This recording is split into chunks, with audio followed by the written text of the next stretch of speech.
Hello, everyone. Welcome to Lockbeard Phenomenon number 13, Psychedelic Bigfoot, ?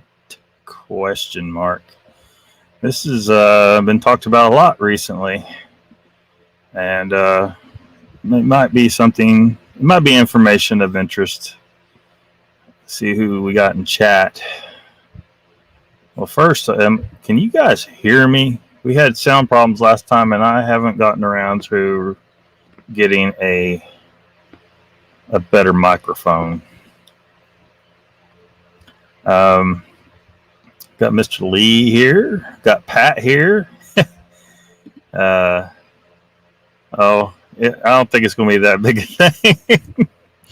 But I've been watching you guys talk about it recently, and it could be very significant, or maybe not so much. But I mean, it has some meaning. There must be a reason for it.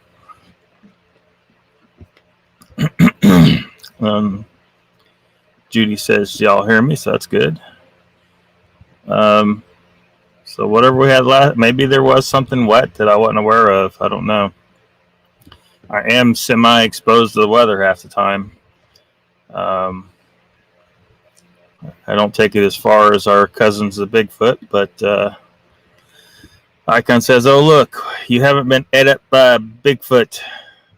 Et being the correct pronunciation of eat in some areas of Oklahoma, Arkansas, and a few other places. Got to say it, et. Figured you've been at your new job. Hope it's been well. We'll tune in at some point. Have to take the dog out at 6. Yeah, Icon. I've been very, very, very, very busy. There is so much crap I got to do just to get to the point where I can perform my normal job functions. Because we got to go into places that there's safety issues, there's training issues, all kinds of EPA crap I got to review and get certified and tested for all this stuff. There's security concerns, like I have to get like a TWIC card if you go in anywhere that's related to the border at all, or ports and stuff like that. They have to check me out even closer, and just all this stuff I gotta handle. I haven't really had a chance to find a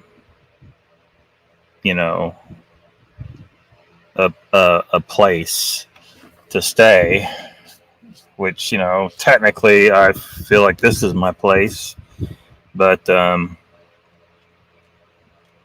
got a good, pretty good location to park a lot of the time. The weekends I've been back here on the farm, but still having these issues with the Wi-Fi is never any good anywhere. So hopefully eventually I figure out what to do about that. I'm going to have to rent a place. I mean, there's just almost or buy. I'd rather buy. I don't want to rent. Sounds like it's just a tedious thought to me. Cheese Freaks here.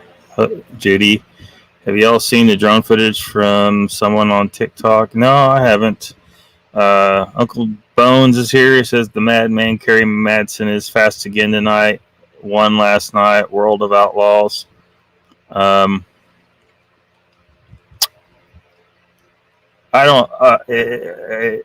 sure a lot of you already know that I don't follow sports of any kind, so I have no idea what you're talking about. Could be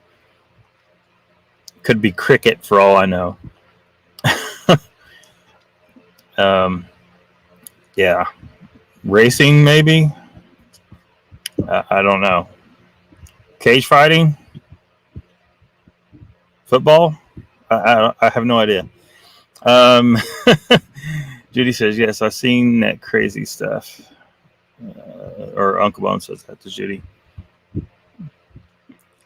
Incredible to watch, she says. I don't believe a machine could whip it around like that without breaking. Okay, I'm starting to feel Horse racing. They now use robotic horses, so it's got to be it. It's got to be it. Okay, I know it's cars. I get it now. Sandra Piper says hello to everybody. All the highs getting in. Hellos and whatnots. Judy confirming we can hear. Uncle Bones as well. Awesome. Hello, Jen. Welcome. See what else we got. Bigfoot and on. Bigfoot and on. I was just looking at your mug over on. I was trying to catch up on some Squatching Cowboy over there. And on the Squatch out, y'all sitting around the fire, playing music, doing what humans have been doing for hundreds of thousands of years. Sitting around the fire, telling stories, singing, doing what we are evolved to do. And if you don't believe in evolution, it's in our breeding. We sat around a fire for ages and ages. The best survivors were the ones that conquered fire. And I think that it had very little to do with it. A lot of people try to say they try to assign too much importance to cooking. And as I've tried to tell people many times in the past, that it's not really about cooking. Cooking was just something that kind of happened. Somebody didn't say, you know what? We've been eating raw meat for all of our history, but we should go get some of that fire that the lightning started and put our meat on it. That would be a completely unnatural thought to humans. Now, later on, it became necessary because once the Younger Dryas impact occurred, about 13,000 years ago, killed 160 species of megafauna, all our mastodons and our giant rhinos and sloths and all these animals that we ate, fatty red meat, completely raw and half rotten most of the time, were gone. So we're forced to eat crap like pigs and chickens, which, as you know, we kind of need to cook. We need to cook them because we're not evolved to eat those kind of animals. We can get by on it, but yeah, you guys sitting around fire, that was awesome, singing and telling stories and people actually interacting. Something that I am not good about getting involved in as much as I should. I know, but good stuff. Everyone should go over to Squatching Cowboys channel and check that stuff out. They're telling Squatch stories and everything else, and they were talking to some kids and stuff. So the younger generation coming into it, it's awesome. So everybody go check out the Squatching Cowboys channel if you haven't already. Share it, subscribe, do all that shit. Let's see here. What else we got going on? Is everybody saying hello? Squash Talk says, I will be addressing the drone shaking tree hoax very soon. So we got another hoax, do we? Awesome. I'm glad I got some other people out there handling it because there's too much of it going on. Like, we need a whole freaking nation of squatchers to sort out this nonsense going out there where they're trying to take advantage of people and make money off of people for nothing, for crap, for pareidolia, for hoaxes. We're at war here. People say, oh, they want us to just play nice. Oh, just play nice. Don't say anything. No, that's how you let this shit run rampant. We got to take it down. Every time we see a hoax, it needs to be taken the hell down. And everyone that's trying to do this shit needs to see this happening and understand that it will not be tolerated. We will not turn a blind eye just because we're afraid we're going to scare some people from telling their stories. Okay? We got plenty of stories. What we need is evidence and less hoaxing if we're going to get anywhere. Or as some people say, using that sports metaphor, move the ball down the field,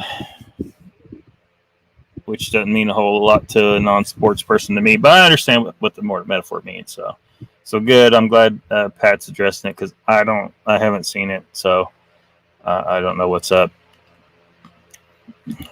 If Pat thinks it's a hoax, I'm going to give it a very high likelihood that it is. It's just a troll. Brandy's here. Welcome. Queen of the chat's here. She says good evening, everybody. Nobody mess with Brandy now. Hiveless is here. Welcome. I skipped some there, so I might have skipped him. To find out, it's amazing.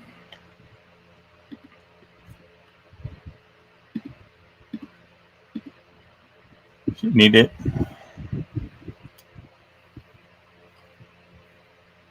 So don't know really what to make of this glowing pink stuff. Flying squirrels is one of the few rodents I've never kept for a pet. I don't know why. I mean, I've had so many different animals as pets, things that, most people would never think of as a pet to start with, or I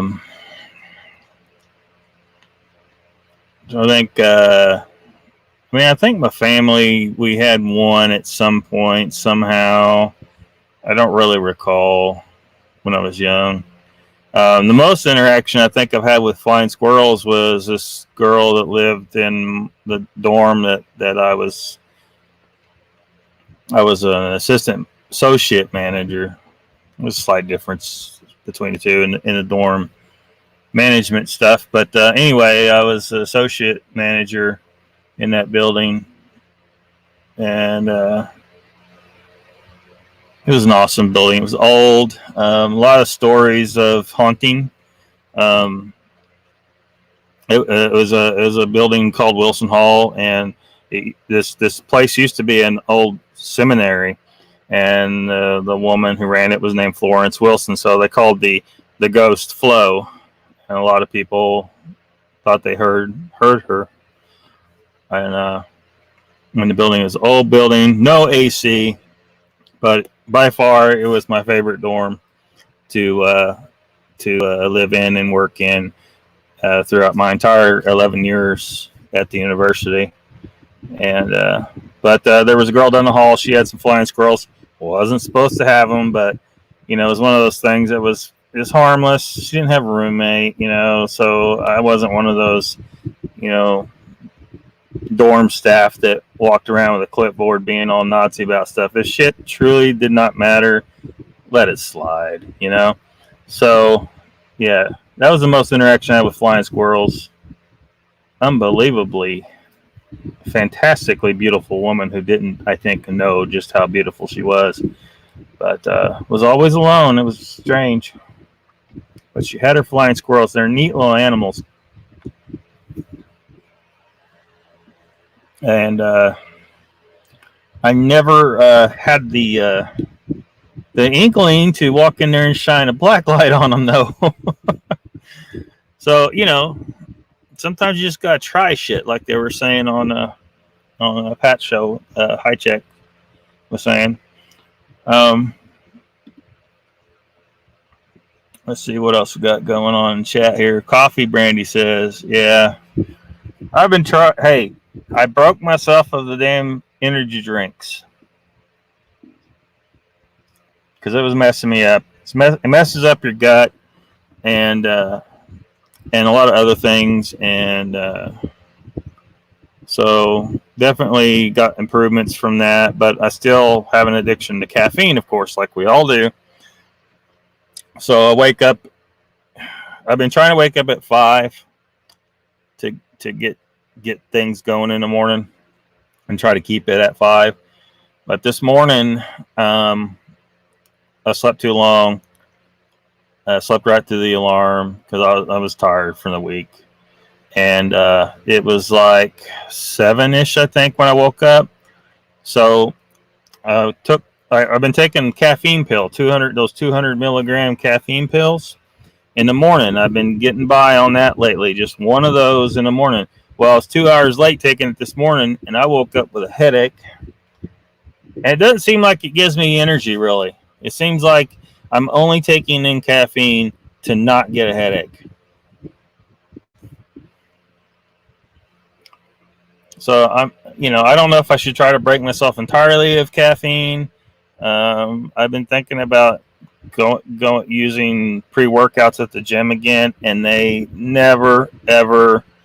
I think there might be a few on the market that don't have caffeine in it, but they always include caffeine. It's like one of the most basic pre-workout substances in a pre-workout drink for the gym. So need a little kick in the pants, after work. You're tired. It's been a long day, and you're still trying to get in a workout, and it's just, So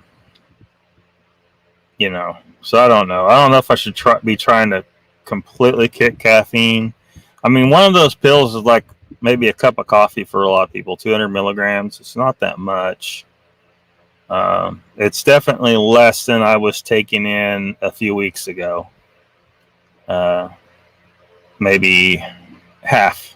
So I've cut it in half. But, yeah.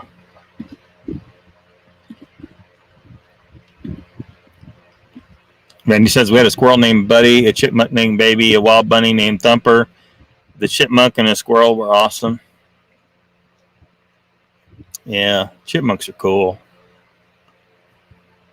We have them in some of these areas around here. The flying squirrels should be around here. I haven't noticed any at the farm here, but they should be here. We're not real close to the edge of their range. They pretty much run the entire the southern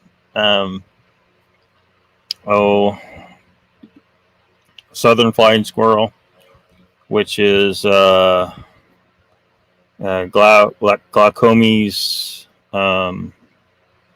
volans, and there's three species in America, but that kind ranges the entire eastern half of the United States and up into Canada, and I think some of them go into Mexico as well. They're very neat, there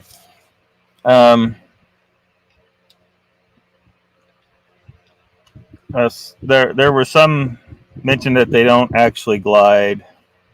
I don't mean to be contentious, but they do. They are actually gliding. I mean, they're not just parachuting down. They do jump, but they can make a 180-degree turn. It's very controlled. And if they catch like an updraft, they can extend their flight, their gliding flight.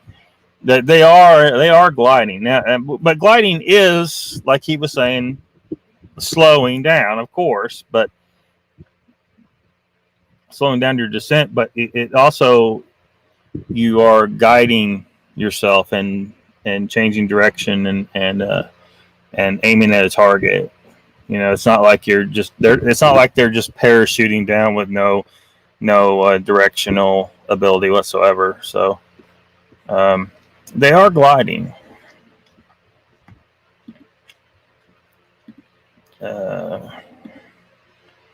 Mr. Lee bringing up the all caps Lockbeard. What's up, Mr. Lee? Let's get down here. Brady says, good job. Used to drink Monsters too. Also, his energy vitamin waters. Lost like 15 pounds not drinking them. Were you drinking the sugar ones? I was drinking the sugar-free ones, but I gotta watch out with sugar, man.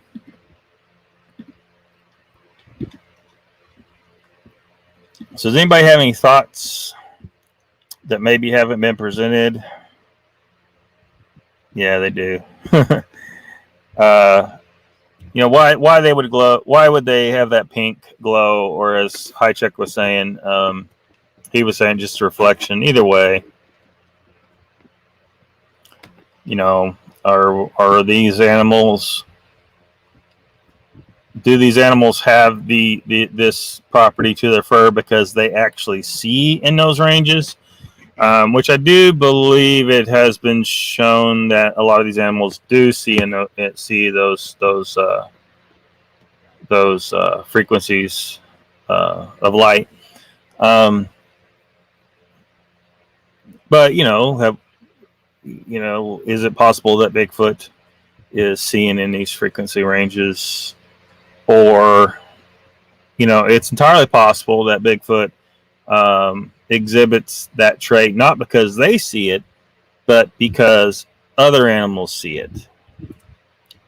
Like when Highcheck was describing on Pat's show, where a bunch of them landed on him.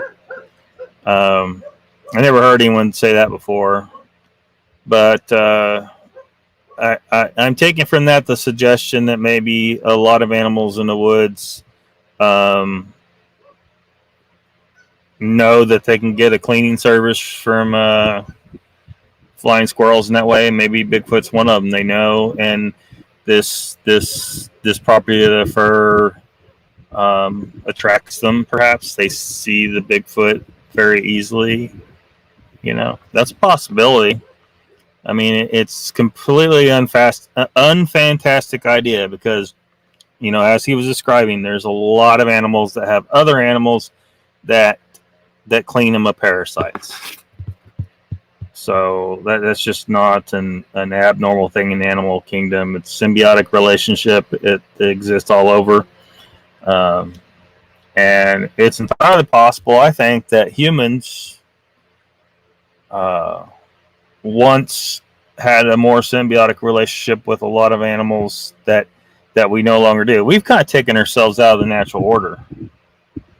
We've taken ourselves out of nature. We've destroyed the habitat of so many creatures out there.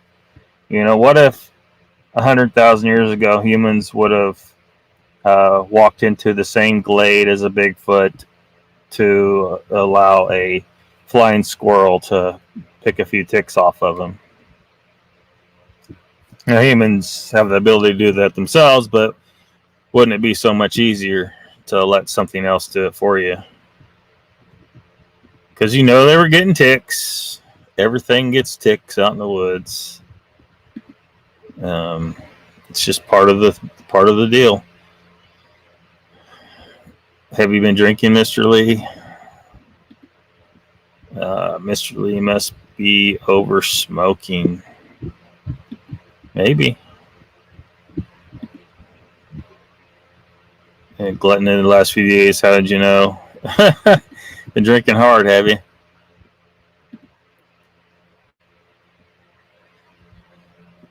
Falling with style. Yeah, it's falling with style. You want to see something kind of funny? Animal that does just drop. Wood ducklings. The wood duck goes way up in a tree and finds a hole and makes its nest in a cavity way up high in a tree. And then the little ducklings hatch out, and they're able to somehow they're just able with just their little feet to scramble up to the opening, and then they jump out and they just fall. And they just they're nice and fluffy and they're not very heavy, so they just kind of bounce off the ground. They're real awesome. I'd like to build some nesting boxes for them to try to, have them where they're hopefully nesting where you can see them from your porch or something, so you can catch this happening. It's something that's going to be kind of hard for a human to personally observe if you don't kind of set it up that way. If you're sitting on your porch a lot and you're watching that nest and you see the ducks going in and out, and you kind of know, just keep watch. You're probably still going to miss it because most of the time you're not sitting on your porch. You're at work or you're in the house sleeping. Or hello, Michael, welcome. Yeah, well, it's just. Plus, the artificial sweeteners have their own problems. That's the issue with the gut. Messes up your gut biome, and of course that affects everything else. I've talked about the tooth infections I was getting as a result of drinking too much stuff with sucralose as an artificial sweetener. Let's see here.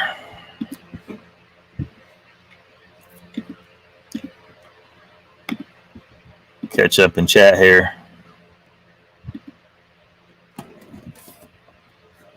Deep in the swamp, he says. Swamp. So what do you guys think about this glowing hair thing? Does it mean that Bigfoot is tripping balls all the time? They're straight up psychedelic animals. Yeah, it's not good for you at all. Really should avoid it. Danny's here. Welcome. Saying greetings from South Carolina. Sugar. Stubble of knowledge. Yeah, let it going out on the weekend, man. I don't like shaving at all. It's unnatural. If I'm going to have a smooth face like a woman, do I need to go ahead and install some tits while I'm at it?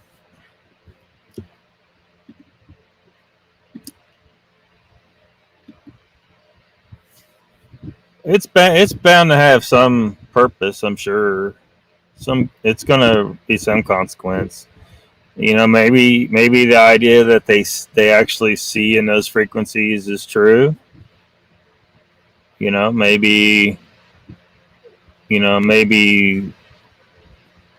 if they saw just like we saw, that maybe they would, even though they are certainly going to be able to pick each other out easier than a human can in the woods hiding, perhaps they stand out like a sore thumb to each other because they see these other frequencies and they just stick out, whereas we can't see these other frequencies, these ultraviolet frequencies, and so maybe that's what it's about, or maybe it's about other things being able to see them. I mean, it could be just completely random chance, but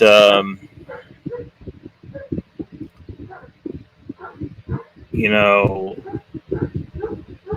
it's just so often we think something's just a random trait, but then eventually we figure out, okay, there is an actual function to this. So I'm going to side with the idea, the hypothesis that that there is a purpose for them having this trait.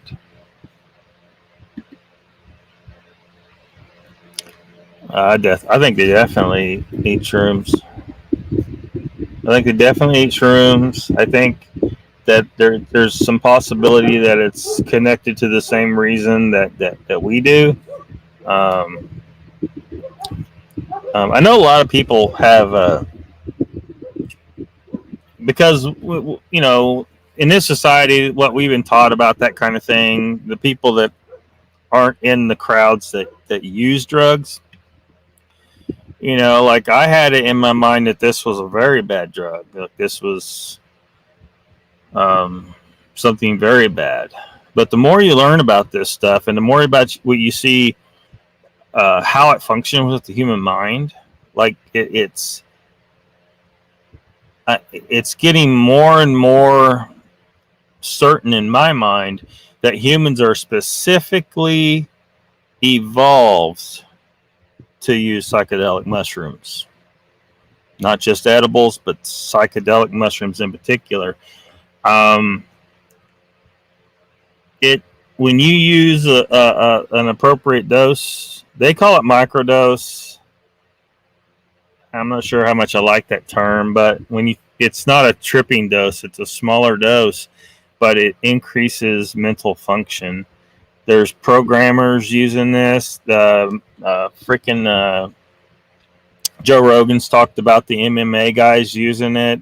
It improves mental function. So the guy that presented this hypothesis, I don't know if he was the originator of it, but he was certainly pushing it. And McKenna was suggesting that maybe it had why it started is the big question, but there's some substances in many things that we also have in our system. DMT, the different forms of DMT and stuff like that. I don't know how much we want to go down this rabbit hole tonight, but anyway, it works. It works with our mind. You can't really poison yourself with it. And if you take a high dose, you have what they call a trip, which a lot of people take to mean that you're just hallucinating, right? I don't think that's what's going on. I think that's what's going on is that you are perceiving beyond what you're normally meant to perceive in this reality, and you are not able to fully understand what you're seeing. So it seems like you're just hallucinating. And there may be some people that in some cases that they are just hallucinating, but it's people are definitely perceiving more than what they're normally perceiving. So the idea is that for many, many thousands of years, ancient shamans would administer small doses of these types of mushrooms to human hunters or warriors to improve their performance, make them better on the battlefield, better, smarter hunters. And that we use these kind of things for such a long period of time that we've inadvertently, we didn't know we were doing it at the time, probably. There's a possibility that we didn't know what we were doing. But we've become bred to function using these things to perform certain tasks. Either the smaller doses to improve your intellect for a period of time to achieve a task, or the larger doses to have a type of spiritual experience to achieve greater enlightenment, or have a spiritual encounter of some kind, to communicate with some kind of entity. So it's bred into us. Like, it has really no horrible side effects that can affect us. It seems like it's something we're made to use. And if Sasquatch are, as I have said before, if they are just another race of humans, then they would have this bred into them too. And probably partake of psilocybin mushrooms whenever they find them. Having the same effects as they do on us. Now, I've never tried using them. I've just been reading about them for decades now. I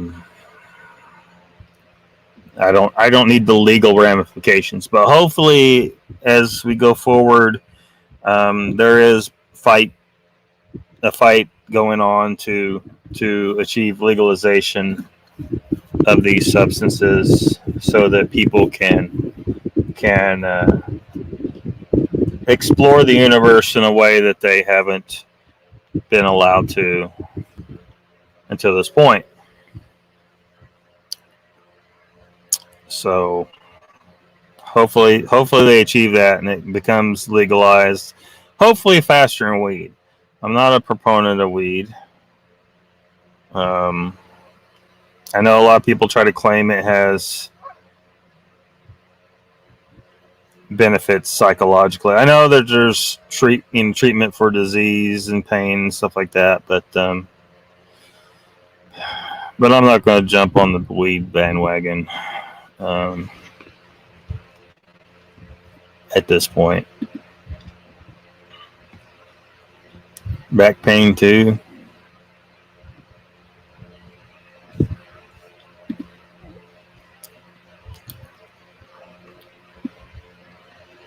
haven't got a chance to check out the link. Pat says there's something weird going on with their eyes. Got to be for something. Yeah. I mean, seeming to be able to see the cameras and stuff, or know that the cameras are there. Barry says, what I missed, is this what you talked about on Squatch Talk, Pat? I missed last night's. Yeah, they had High Check on and Mike, Tactical Bigfoot Research, and they were talking more about this UV pink fluorescing, or High Check was saying it seems to be just reflecting pink, but whatever's the case. Same stuff that Jeff was talking about on Moog's the other night too.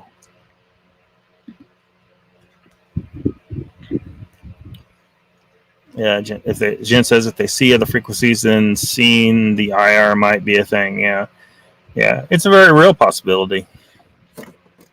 And if we can further confirm this, then it'll help us going forward to try, because we'll need to find out a way to place cameras that they can't detect. Now, someone was it? I think it was Patrick Vaughn talking about if it's in like kind of in the ground. So you're basically grounding out the field, that it might hide the fact that the item is there. In which case,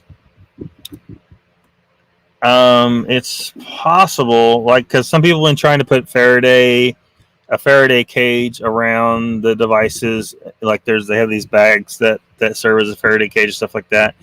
But I think you would need to ground it to hide it better. Without us being able to actually see these fields, it's really hard for us to know exactly what something else may be seeing. But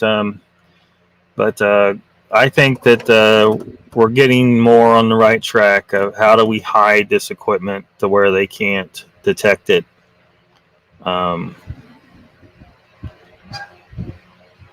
So grounding, and Faraday cages that are grounded, and when you use a Faraday cage for yourself, you do want to ground it to discharge those negative frequencies. You don't want to. I don't know if you guys have heard about this, but you really should think about it. Some people construct a Faraday cage all the way around their bed, and it helps them sleep better. Some people are grounding themselves, because humans up until very, very recently were pretty much always in contact with the ground. We were electrically grounded. There's something to this. You just got to look into it yourself. More of the weird science. Again, it's going to sound like woo to some people, but you need to be in better health, and you need to ground out. Some people have been able to get rid of pain by grounding themselves. You should experience grounding sometimes, like, you go swimming or when you take a shower. You should be grounded, somewhere along the line that water's encountering a metal fitting somewhere that's in the ground, so the water should be grounded. But humans went barefoot. They slept on the ground. They were electrically connected to the earth, and we've been isolating ourselves. So we need to fix that. Now it's hard to ground, like in the course of the day. Like, I don't have it here, but you can get like if you're sitting at a desk, which I got to spend a lot of time at a desk now again. So what you can do is you get this mat, and it's got, it's conductive, and it's similar to this thing here. Here, I'll just show you guys. This is a grounding mat that you can sleep on. You can get really big ones. It's hard to see in this light, but it's a fabric, but it's conductive, and it snaps on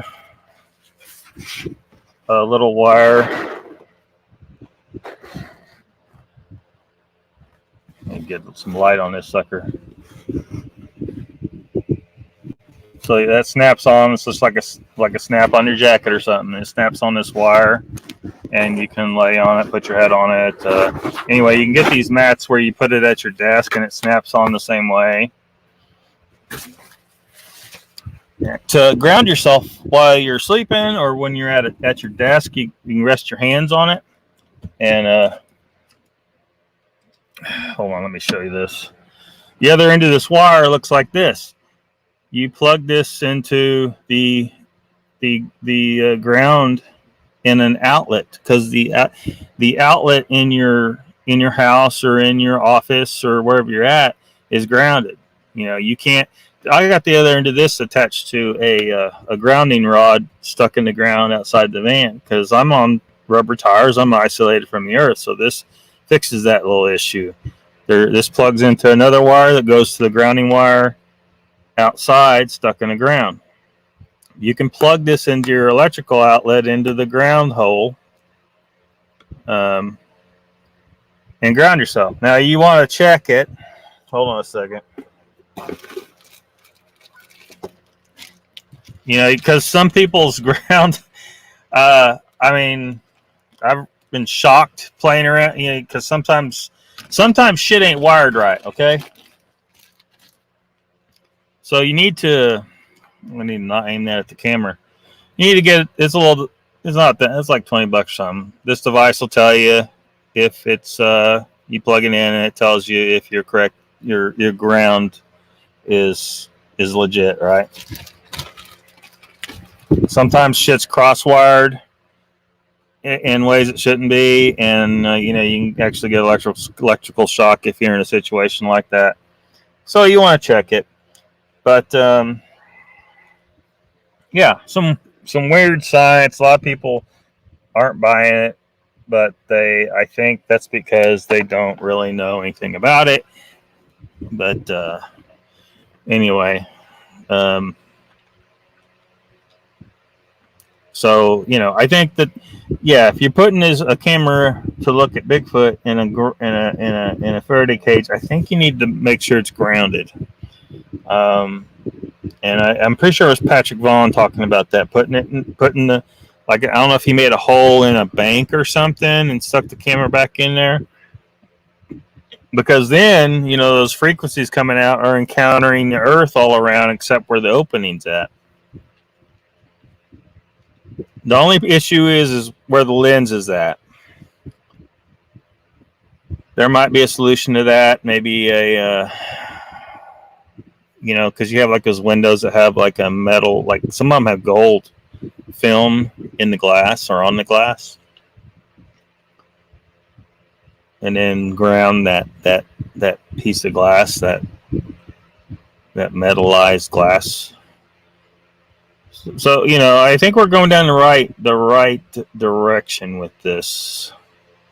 So, but we'll see. We need to keep, just like Highcheck was trying to tell people, it's like, we got to try some shit. We got to try some stuff before we, you know, because we don't know what we're dealing with. Uncle Bob says to Michael, no worries, it's just about the race cars. I used to race when I was young. Thought you would enjoy. Then he says, I'm rethinking everything to do with Sasquatch. I'm going to have to reevaluate everything I believe after the events of this week. Yeah.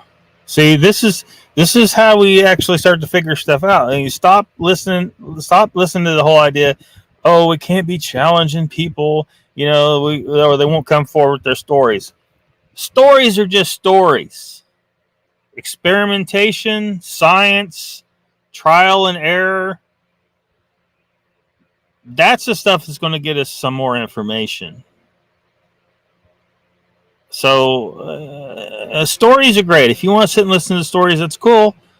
I'm just saying, stop attacking people who are challenging the stories that are bullshit. Okay, we need to, if we're going to listen to stories, we want to listen to true stories, right? We don't want to give an audience to people that are completely full of shit and using us for for profit or for attention or whatever the freak they want. They want something. They're doing it for some reason. Brandy said 8 tiny bit shrooms one time. They smell. Scared. The certain colors got all bright. Leaves looked like they were melting. Not too much excitement. Yeah, some people have a bad experience, But there's been some trials going on with PTSD, administering mushrooms. Unfortunately, there's some pharmaceutical interest in just certain ingredients in the mushrooms.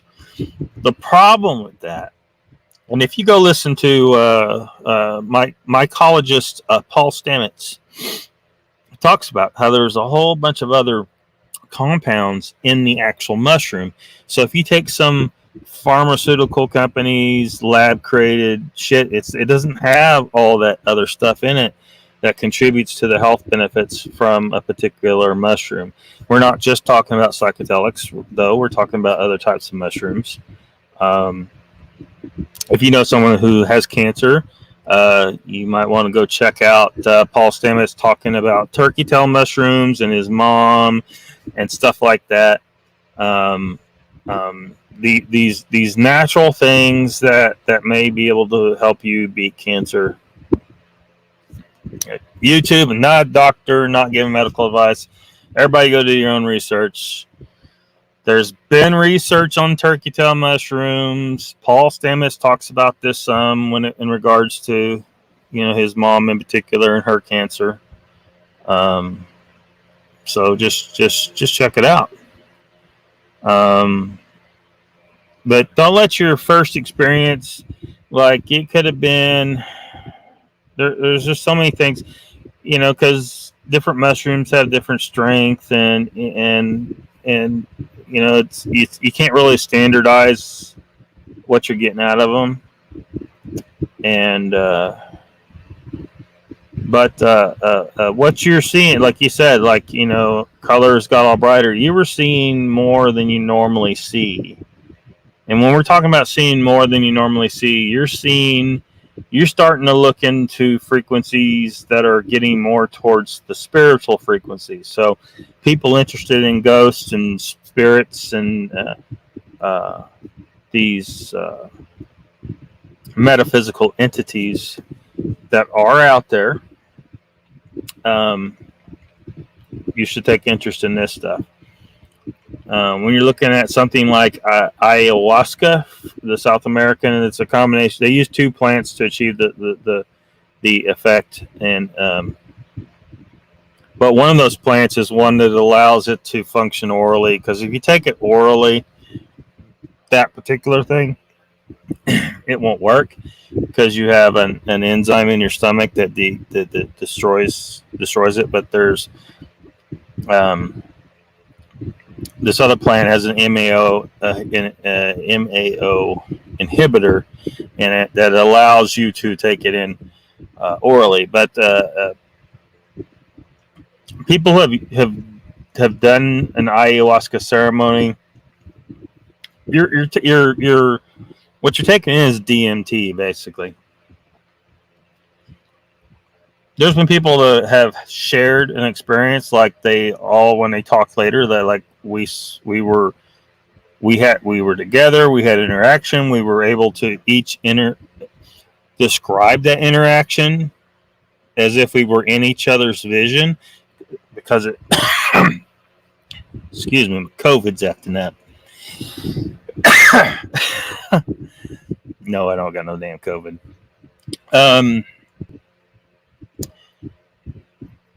They were interacting in the spiritual, for lack of a better word, the spiritual realm.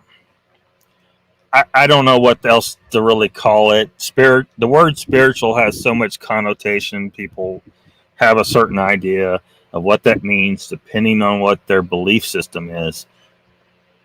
To me, it's just frequencies in the ether beyond what we normally. In this reality, in order for everything to function correctly, we're supposed to be isolated from the rest of it, so that we can interact and function and do what we need to do in this reality while we're here, while we're operating our meat puppet. This is not you, okay? This is not you. The origin of you is not here. This is just a meat puppet. It's just something you're what you are is operating this thing right now. It connects to it. It's just frequencies in the ether, man. But so I don't know. Like, if you do it again,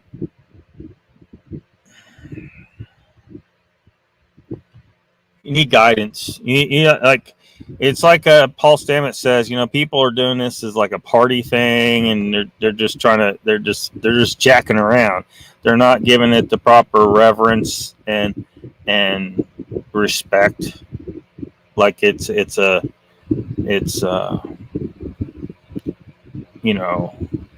don't consider myself necessarily a religious person, but it should be treated as if it's a religious experience, and have someone who has that same idea in mind, a shaman of some kind, a guide of some kind, who isn't there to help you trip. They're there to help you have an experience, maybe solve some issues you're having. I mean, whatever you're looking to accomplish. Get closer to enlightenment. So don't let a bad experience prevent you from trying again. It's just maybe you need to try it again. If you feel like you have any goals to achieve by doing it, don't do it if you don't really have a goal in mind. But get a proper guide, and don't do it in a party. It's not a party drug. It should not be a party drug. That's just not the proper way to use this kind of substance. Many moons ago, she says. You're going to check it out. You're talking about Pat's show, Squatch Talk last night, High Check, and Tactical Bigfoot. And talking about Bigfoot may appear, they may actually be pink when they look at each other. We see this brown thing that hides really well. They may actually be pink.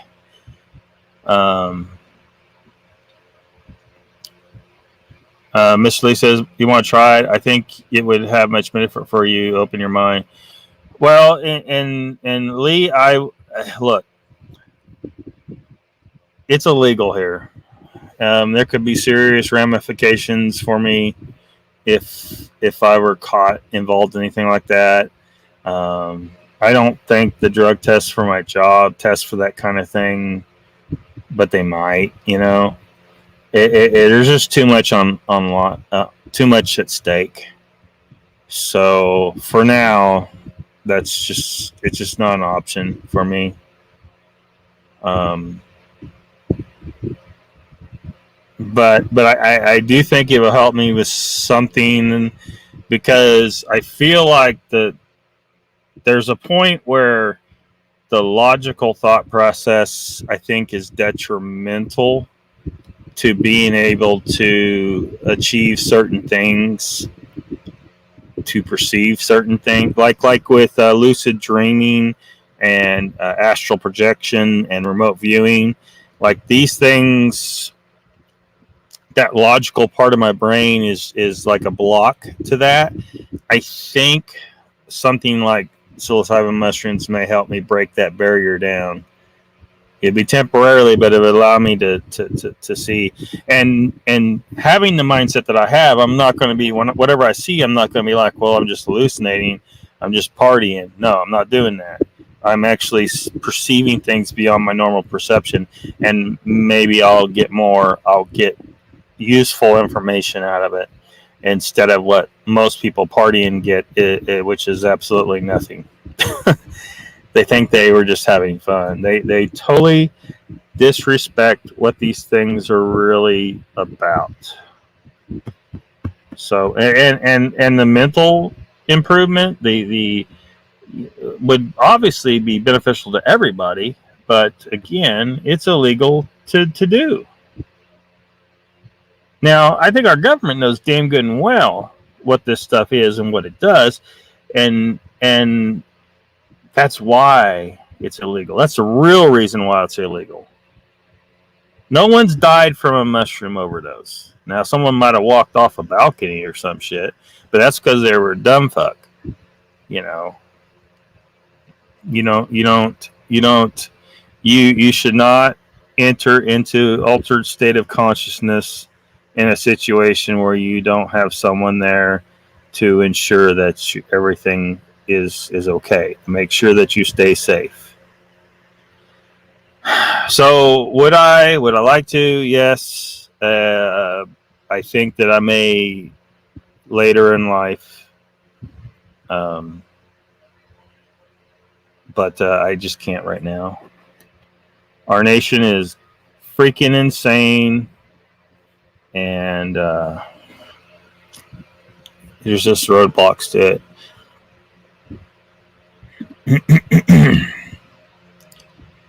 No, I agree. I mean, I'm telling you, I need to. I think I got this block in my head that prevents me from exploring certain aspects of reality. Yeah, I've learned what I need to learn and know, but it's like there's enough doubt in there to prevent me from crossing certain thresholds. Yeah, no problem. No worries, Mr. Lee. No worries. Well, says you are welcome. I'm about watching Dirt Vision as we speak.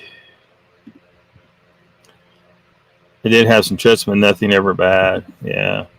Well, it's like what some people have said. I think Rogan talks about this stuff every so often on his show. I haven't watched him in a long time, but he used to. Anyway, that a lot of times with this stuff, what you get out of it is what you bring with you, I think is how he put it. So if there's some negative stuff and some bad stuff that comes out and you have like a bad experience, it's not really about the substance. It's about what's going on in your head. And it's revealing that there's some things you need to work through. So proceed carefully if you do, and with someone experienced with that kind of stuff, that a guide that can help you work through whatever issues you have. These things help people realize on some level, we're all, because the universe is this one thing, right? And ultimately, we're all part of that one thing. So a lot of people get that in their head after they use something like DMT. DMT, I feel like DMT is really like a level beyond like the psilocybin substances in these psychedelic mushrooms. But anyway, so they become kinder people, nicer people. They have there's something in their head that's clicking differently than before after their experience. Like they meet another person, but they also have this part of their head that realizes that person is part of the same thing that they are, and they're one. They did some trials with like prisoners. It wasn't trials. It was like, where they used like they found people that had used mushrooms, psilocybin mushrooms, psilocybin mushrooms. I need to get in the habit of pronouncing it correctly. Psilocybin. not psilocybin. Psilocybin mushrooms. Anyway, it turned out, and of course there needs to be more science done on it, but preliminarily anyway, it turns out that people who have used mushrooms, criminals, tend not to commit another violent crime after they've used mushrooms. So it just has nothing but benefits to humanity. It makes people nicer. It makes people less likely to commit criminal violent acts. It helps people with PTSD. It improves intellect. You know, all these Silicon Valley computer programmers are not using small doses of psilocybin mushrooms for no good reason. There's a reason. It helps them program. It helps with your intellect and your mind. I'm going to try and catch up to some freaking chat here. This wasn't high school. I remember I was a hippie back in the day. Yeah, it was a hippie thing. It was a hippie thing.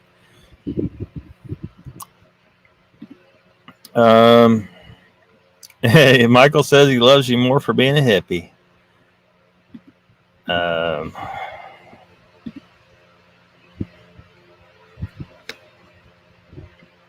Hex material they use for hunting. Is that what they call the Faraday bags that they put over them? That they if they aren't grounding, then they probably should be. They should be. You just attach a wire to it somehow, and then I mean you don't have to have, like, I have a ground rod that was produced specifically for this purpose, for this grounding pad, and the plugs into this, and I can show you the end of the wire. I mean, this is the wire going to the pad. You can plug this into an outlet ground port, but it can also plug into this gray wire, which runs out to the grounding rod outside. But yeah, I think they probably should be using a ground wire, but they probably need to hide it somehow. But they might want to think about that. They might at least try it. I mean, it's like Highcheck said, just try some shit. He didn't put it that way, but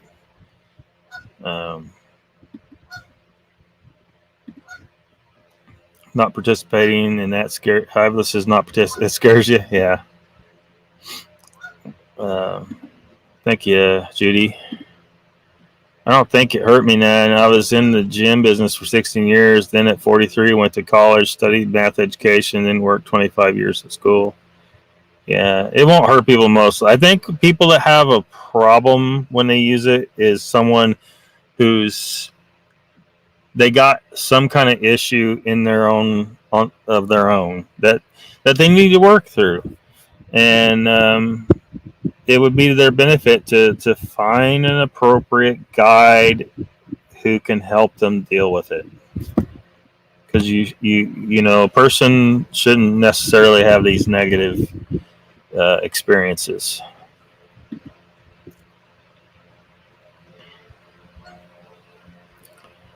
Paramedics here, welcome. Don't do that. No, that's not how you achieve grounding.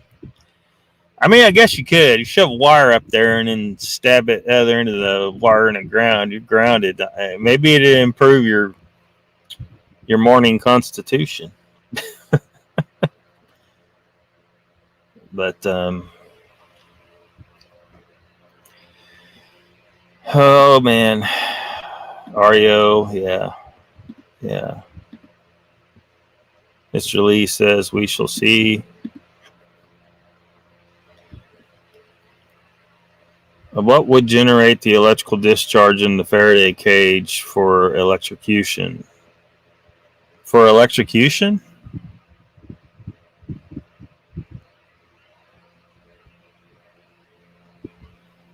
know exactly what you're saying. I'm just saying, typically you want to ground your Faraday cage just to discharge what the cage is blocking. But welcome to the chat, Patrick. Yeah, well, that was you that's talking about putting the camera in the ground, though, right? I think that was you.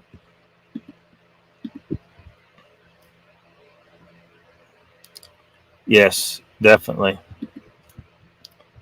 I think they're getting some real good science on that, Hiveless.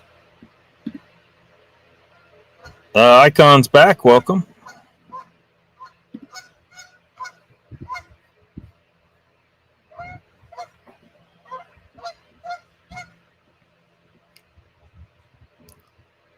Let's see here.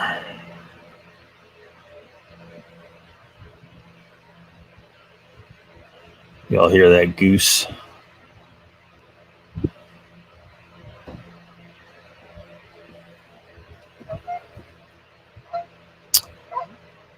Let's see here.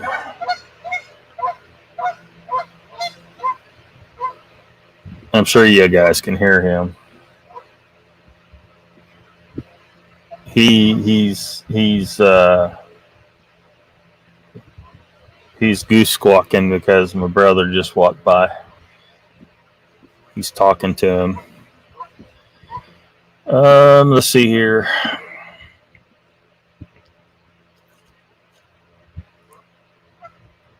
Yeah, I mean, there's some people that tried to make it this pretty much the same case what I was just making for psilocybin mushrooms that were evolved to use THC. I'm not buying that line of reasoning. They're going to have to come up with something. They're going to have to come up with a little bit something better than what they presented so far. Michael says Stamets has me wanting to eat some chicken of the woods shrooms. Yeah. Everyone should check out some Stamets. He's done some good work. Actually, I got some Stamets because this is one of the reasons why I need a stationary place to be with a lab and a place to grow mushrooms and stuff where nobody's gonna screw with anything. But so I can't really grow my own mushrooms these days very easily. Too mobile. It's kind of hard. But Paul Stamets took it upon himself. You got to be careful with supplement people, right? Paul Stamets, I trust Paul Stamets. I don't think he's bullshitting this. But anyway, he created this. He grows mushrooms and creates supplements for people who are, like me, can't just grow their own all the time. Anyway, here's one of them. This is like this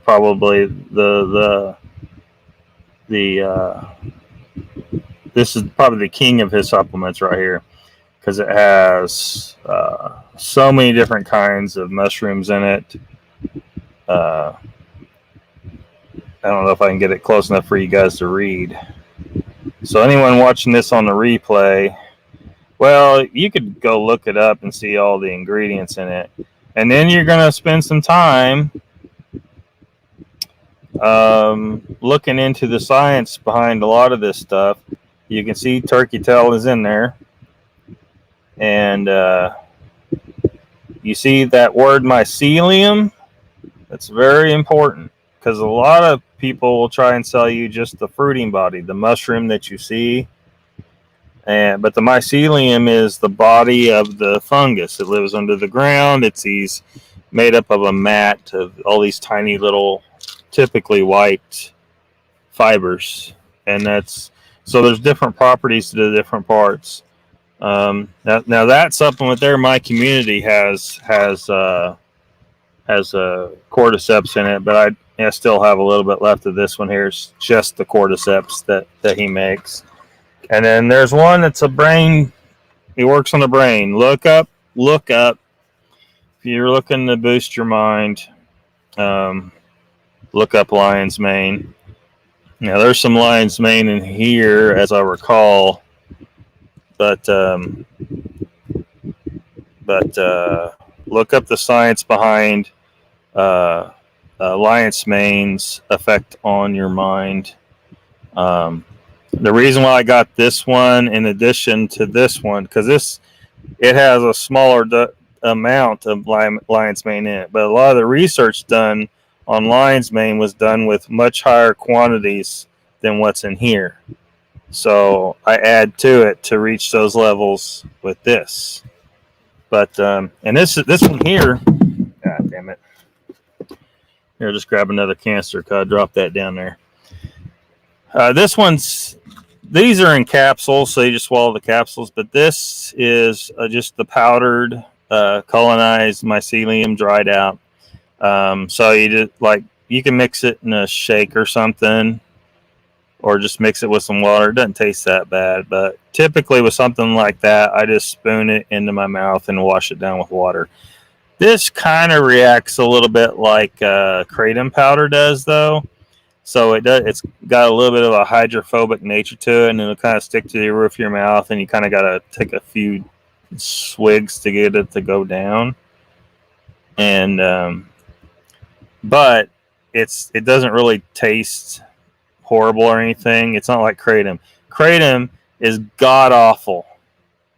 For the love of whatever god you worship, do not toss and wash kratom if you use that.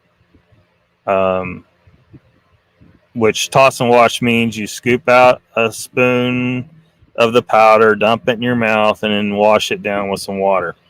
That can work with this, and it can work with something like I do creatine monohydrate that way, like pure creatine monohydrate powder, not a drink mix, because it's just, I'm sick of drink mixes. I don't want to drink a bunch of stuff and take a bunch of pills if I can help it. So that's the way I deal with that, reduce that, right? Is with stuff that's just in the powdered form that I can toss and wash.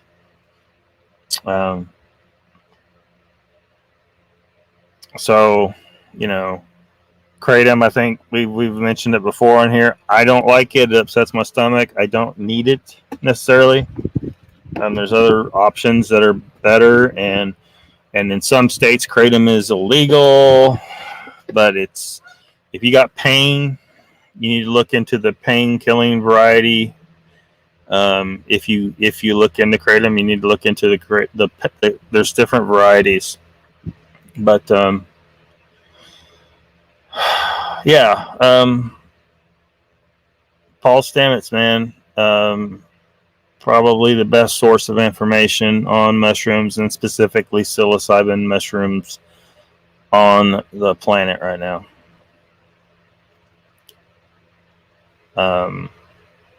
He doesn't know it, but he was officially designated the Imperial Mycologist years ago. At the founding of the Eternus Empire, he was designated the Imperial Mycologist. I know that means nothing to a lot of people in here, but saying hi to Hiveless. Saying hi to everybody. I need to catch up in this chat. Step away from the bong. Yeah, step away from the bong. Yeah, believe it or not, I've never ever tried that stuff. Never ever tried weed. I don't have any desire to. I mean, it just doesn't. It doesn't attract my interest. Mr. Lee says, I want to try DMT. I'll let you know how it goes, Lockbeard. Yeah. Hopefully it's in a good situation, in a ceremonial, more of a ceremonial context than a party atmosphere. This is not something you want to do in a flippant manner. It needs to be approached with a certain respect. You are interacting with the spiritual world. And just knowing that you are interacting with the spiritual world, you're not just tripping.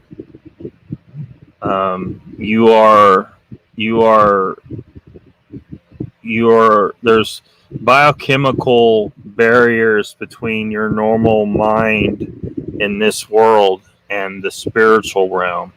And when you take that stuff, you're opening a window, you're cracking a door, and you're perceiving beyond what you're normally meant to perceive in the normal everyday life of a human. So just be careful, do it correctly, have a guide, have someone there that's not tripping, who is there specifically to make sure that you are safe and doing things correctly. And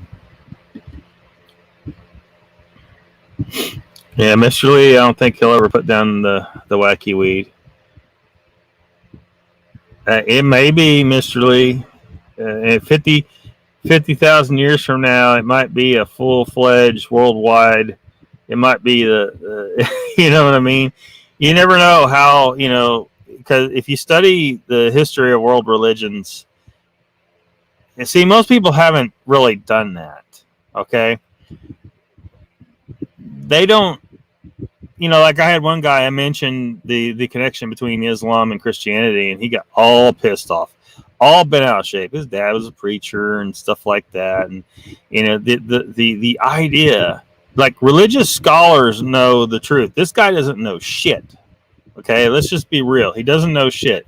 Christianity and Islam were branches off of the same religion at some point.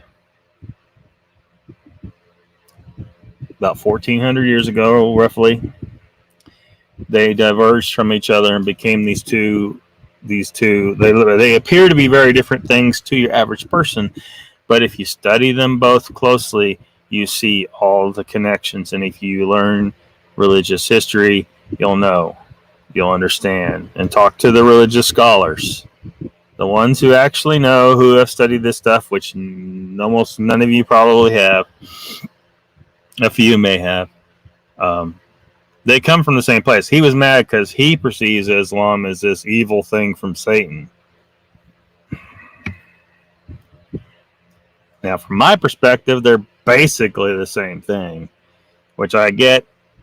It pisses off a lot of people when you say that, but they are so heavily connected to each other and have so many things that are very similar, because they evolved out of the same religion at some point. So, whatever. Patrick says if we brought wisdom, dope heads would be doing theoretical mathematics, solving world snack hunger. But they can't. Oh shit, we've opened that door. There are old time videos of this on YouTube. Most times, anything under an eighth isn't going to do much for you. Same could be said for trackers tracking the Sasquatch. Oh, burn, Mr. Lee! How could you? Your invite to Squatch Talk might get rescinded. Oh shit! It's only illegal if you get caught. Yeah, Icon. I can't risk it.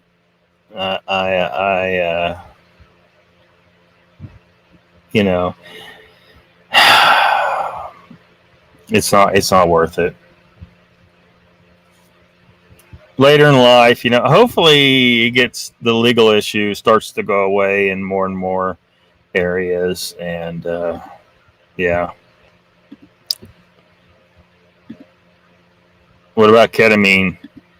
Well, I don't know a whole lot about ketamine, but so I really can't speak to that. Howdy, when did you get in? We all have issues. Judy says, Lockbeard, what do you think about Dr. Stephen Grier? Oh man, I don't know what to make. My first instinct is this guy's lying out his ass. Maybe he has a few pieces of real information. I don't know.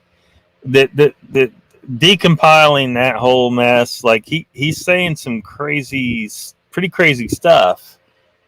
But there might be some facts mixed in there. I'm just saying, how do we confirm anything that he's saying? You know, how do we confirm any of it? Then the chat jumped on me. I am way behind in chat. Hold on a second. No, I am two-stepping, listen here, watching the World of Outlaws, multitasker, listening to Echoes, Thelonious Monk, and reading emails.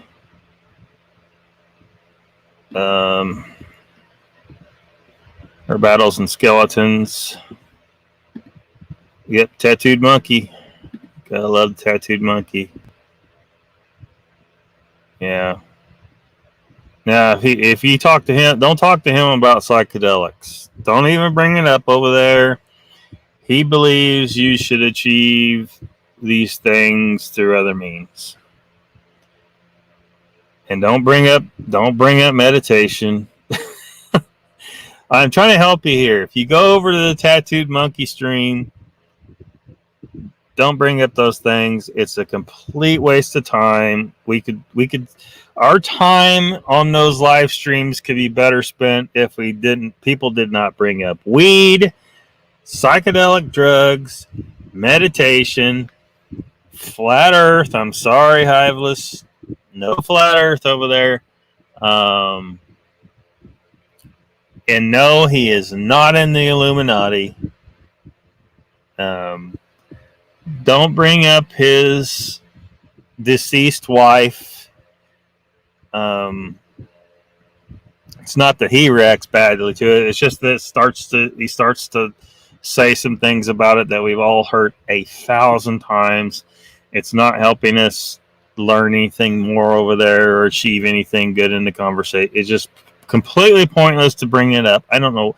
I feel like there's like agents in there that come there specifically to muddy the water and slow down the learning that can take place there by just bringing up all the stuff that we all know damn good and well. It's completely pointless to bring these things up over there at Ken's channel. Don't bring up drugs. Don't bring up alcohol. Don't bring up his ex-wife. Don't bring up meditation. And do not bring up flat earth or electric universe theory. It's completely pointless to bring up any of that shit over there. Electrocution by death must have been brutal. Yeah, I'm not a big fan of death penalty, no. I'll just walk barefoot and get my grounding. Yeah, you can do it that way, you know. Earthing, yeah. Judy, that sounds great. That's the best way if you can. I watched the video Hava sent me about grounding, and I'm going to order that Matt Lockbeard has. I'm housebound. Yeah, it may help you. I mean, a lot of, like if you have pain,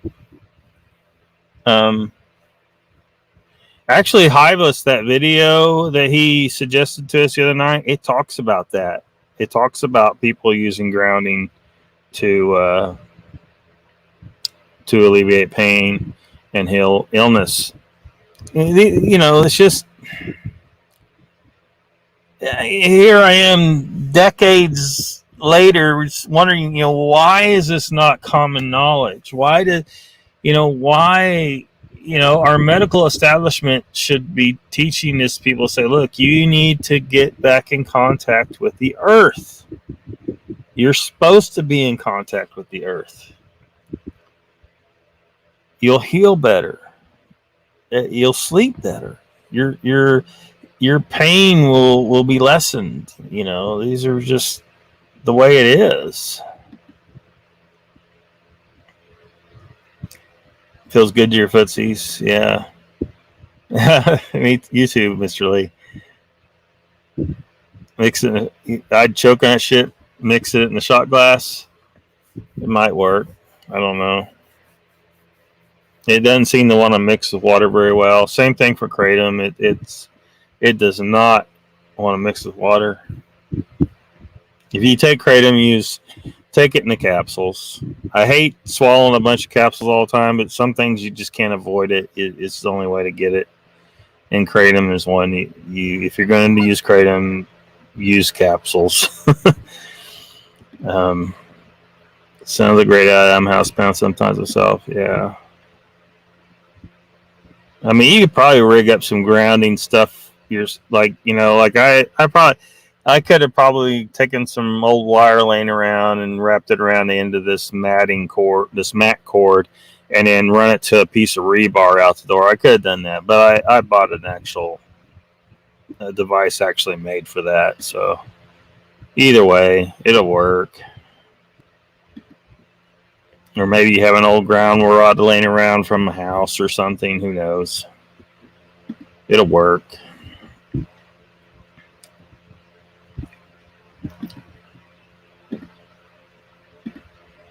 I'm going to try. I'm so far behind chat, it's unbelievable. I'm going to be skipping a lot of stuff here. Yes. Mark Dom says, Joe, who have you been yapping to? Oh, there's Squatching Cowboy up in here. We was just talking about you earlier, Squatch Cowboy. Connor was in here, and I was telling him I was just looking at his mug on your video, one of your videos from the Squatch Out, where y'all were sitting around the fire playing music and talking. You were talking to those kids, and looked like y'all had a good time.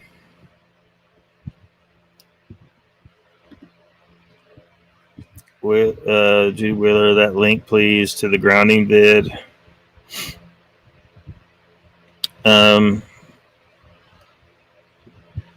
Hiveless, we'll have to tell you the name of it. I forget the exact name of that one.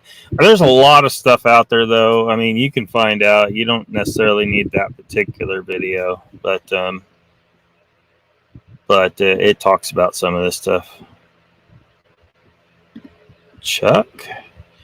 There's only one bloke I know that would have called me that, but that was years ago, my brother. Have you been texting him? Squatch Cowboy knows your name. You're by Chuck. Hiveless. Did he say something about it? I don't see.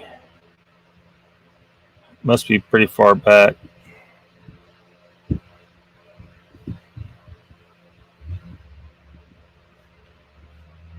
It's hard to sort all this out, but I know how to trip and open windows. Cowboy, I looked at Gene the Dancing Machine on YouTube.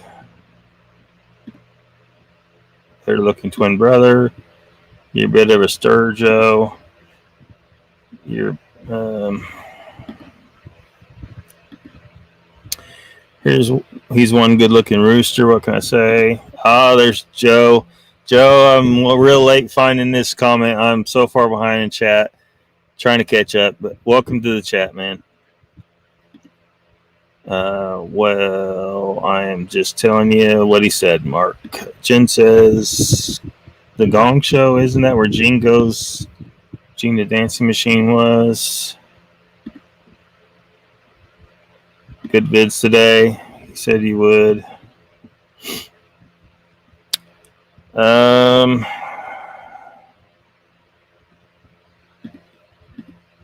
going to be jumping through this fast as I can, trying to catch up to you guys. It's Brandy, just an old fat Sasquatch investigator stumbling through the woods with his dog looking for signs.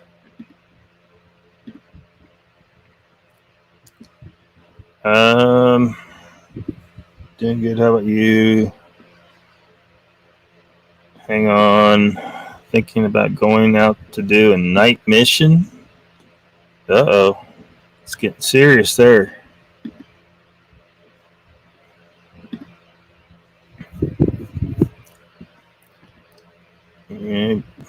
Maybe probably, I don't know, colostomy bag, heavy artillery. I don't know. Caught at night, Mr. Lee. Get a flashlight and go. Mental masturbation. Yeah. Yeah. And of course, once he said stuff like meditation doesn't refer to anything, right? Which, of course, he's right. You know, people started taking offense because they meditate as a way of life. And he's like, it isn't like I said it doesn't have some benefits. You know, they read more into it than what they should. And maybe sometimes his presentation could use some work. But, you know, come on. People just chill a little bit. So don't bring up the true cosmology of the realm. Okay. Look, Hiveless, I'm sorry.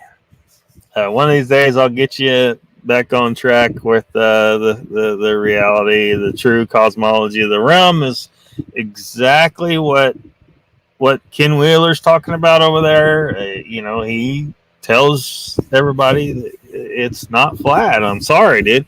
The evidence that we can all observe every day, the experiments that you can perform, you know, so far no flat earther has been able to present one piece of actual evidence to prove what they're saying. You know, they have a bunch of stuff that they think is evidence, but it's not. And unfortunately, you know, for a lot of people, they're too prideful. Their ego is just, they won't let them. They admit that they might have got fooled by something. You know, it's just good salesmen selling that whole idea. Sorry, man. Joe says, I don't watch horror films that take place in the woods before I go, Mr. Lee. Yeah, it's probably a good idea. Don't bring up nothing. Just sit there and smile. Yeah, I mean, yeah, you know, just sit there and listen. You know, unless you got some specific questions. Like occasionally I'll come up with some specific questions, you know. What I asked last night or night before is about the water device. I'm wondering if it may be beneficial to not run the water through the North Pole part of the magnetic field.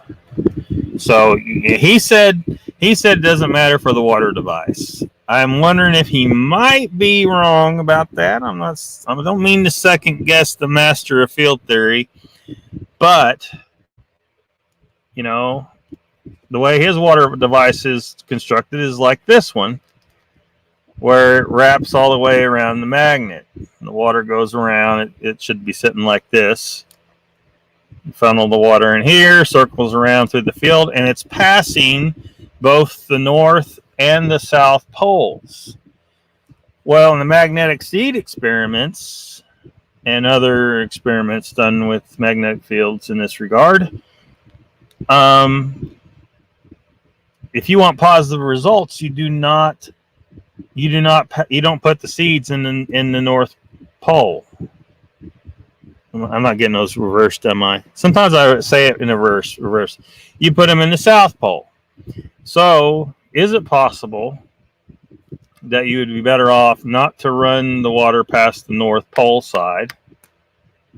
And I got a chip in my damn magnet. Damn it. And to only pass the water through on the south side of the magnet. Now, he says no. Once I get me a lab, I'm going to try some experiments in that regard and see what happens. Can't hurt, right? Can't hurt. Give it a try. Judy Wheeler says, I posted a link in the comments section for my last video, the Friend Simulator.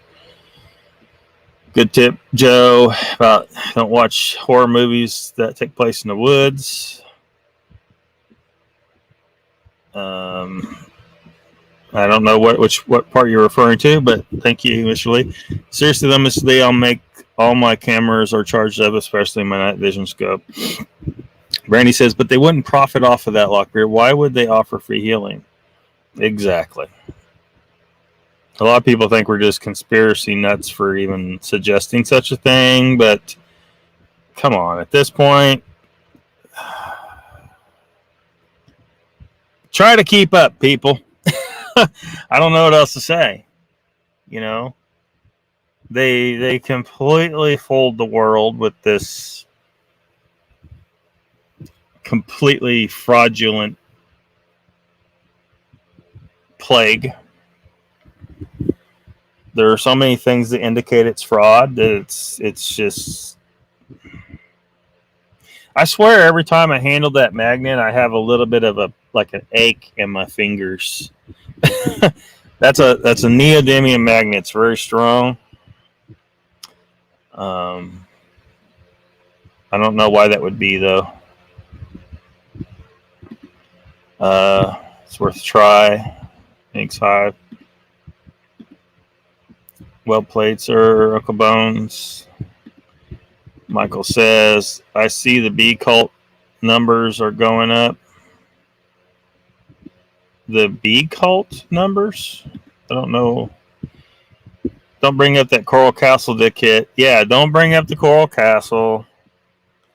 Sadhguru. I think Sadhguru has got a few things to say that people should hear and listen to and take to heart and all that stuff.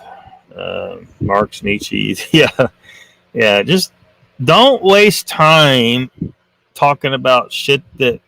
But yeah, we're getting, he's got 250,000 subscribers or some shit now. So there's new people coming in all the damn time who don't watch him religiously like you and I do, pretty much. I think you more than me. I've been missing a lot of live streams. And time is at a premium. But they come in and they ask some of the same damn questions we've seen him answer over and over. Don't ask about his ex-girlfriend either. Oh, jeez. I don't want to hear about that bitch I don't want to hear about that bitch anymore. That was years ago. They're still asking about that bitch. The grift is real, Michael Haywood. Yeah. Did I miss something? Can we get Patrick on video doing the Macarena? You got to talk to Squatch Talk about that. Talk to Pat about that. I can't get anyone on video. It won't work. I've never tried bringing anyone on here, but anytime I tried to get on I tried to get on Moog's and Pat's show, and it don't freaking work. So they're gonna have to do that over at Squatch Talk. Grift on.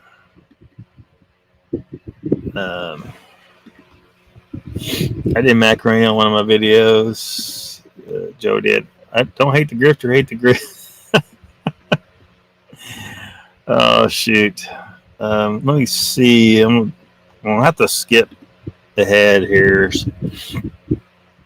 The grounding documentary film about earthing. Yeah, that was it. Yeah, there's some good information in that video. Hiveless might be a flat earther, but that's a good video. To introduce you to some of this stuff, you definitely need to go and do some look. You need to look further, but this will introduce you to it. Okay. Payroll, the film about earthing. Oh, that was that message came through twice for some reason. Crazy Chuck Barris, do it all time meditation. Yeah, people think Ken is. He's just saying meditation isn't everything that some people claim. He didn't say it's not beneficial at all. I like the Gong Show. I posted a link to the grounding vid in the comments of my last vid. If I still had it pulled, I don't still have it pulled up though. So otherwise, I'd go ahead and post it here. But it was in one of my last couple of live streams though too, in the comments somewhere. Watched talk on Chuck. He said he hated going on the show because he was shy. Brandy says, I'll accept video uploads as payment whenever you feel like it, Cowboy. Trying to encourage Cowboy to upload some stuff. Yeah. Everybody go check out Cowboy's channel now. You get to see how Connor behaves in a normal social situation as opposed to the whirlwind. Because when he gets on the show, like on some of the people's shows he's come as a guest, he's going so fast. It's just this whirlwind, and it's he was definitely slowed down a bit in those situations at the Squatch Out on the videos. The Squatching Cowboy has a whole like a series of videos of the Squatch Out. So if you want to see, like, if you want to just see what was going on and just real life Squatch Out, that's where you're going to see. I don't know if anyone's got that much uploaded, that much footage of the Squatch Out besides the Squatching Cowboy. You see Mogs there and everybody else.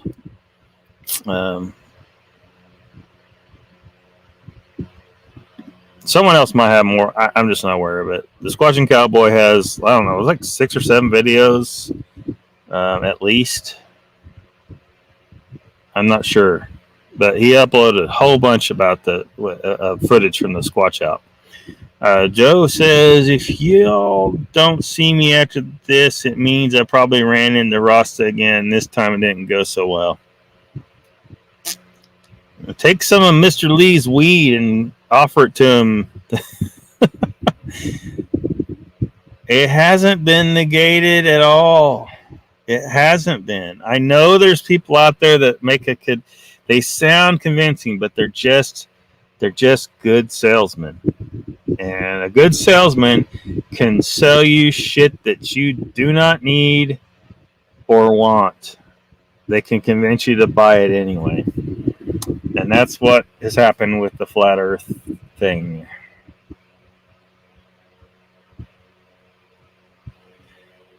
But let's not get into it. Yeah, let's not get into it. We're talking about psychedelic Bigfoot, or we're trying to. Bigfoot is apparently straight up psychedelic, according to a few people speaking of it of late. Well, they didn't put it that way. I saw JP Morgan flash the gong show audience. Just get it on film, Joe. Yeah, just get it on film. Not much to show there, Michael. Yeah. Joe, they're wanting you to upload, man. Don't slow down on the uploads. I'm trying, Brandon, but I'm not going to show dark spots in the bushes. Well, it's okay to show as long as you're not saying, see, that's definitely Bigfoot. I know it's a Bigfoot. It's got to be. But it only looks like a shadow. You're not doing that, right? You're not like Sasky.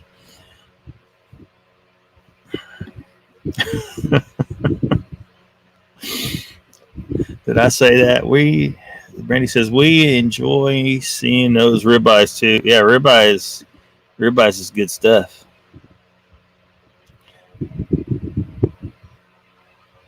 I'll try, Brandy, but it'll be my last video, so I don't know how anyone would see it unless they find night vision scope. So we're trying to get two people to upload videos up in here, Joe and Joe. The non-Bigfooters are probably confused at this point. Where I'll report you missing 411. Oh no, knock on wood. You got it right. South pole for the seeds, both poles for the water to reset the field, not amplify either one. Yeah, but I just wonder if there might be benefit to to doing just the North Pole on the water. I mean, it will reset, but no matter which pole you use, or if you use both. But I just wonder if there might be some positive benefit to doing just one. So I think I'll try it at some point. Just figure out some kind of experiment to test and see if it has had any effect on the water, positive to negative. Pass some through a South Pole, some through a North Pole, some through both. Compare it to a control that was passed through neither, and then grow some plants in it or something. Maybe I'll get some flying squirrels and give the water to them. No, I wouldn't do that to flying squirrels. Flying squirrels are too hard to come by. Some gerbils or some shit. Bologna. No, don't eat bologna. That's horrible. Eat ribeyes. Yeah. Yeah, he could have and he didn't. You're probably safe. Meredith, welcome.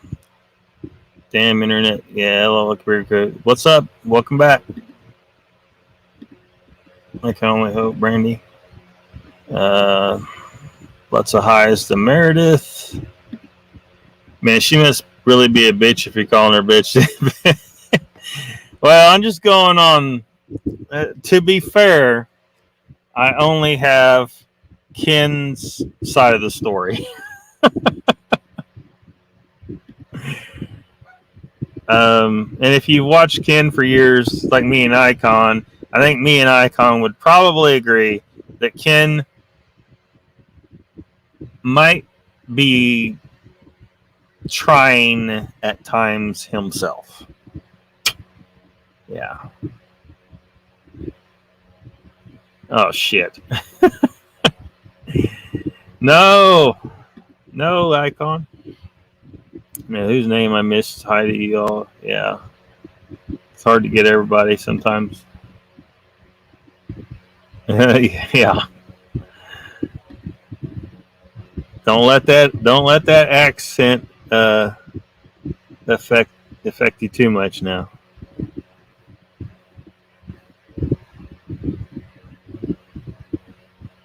I went with some friends into Canada one time, and they were all the girls up there.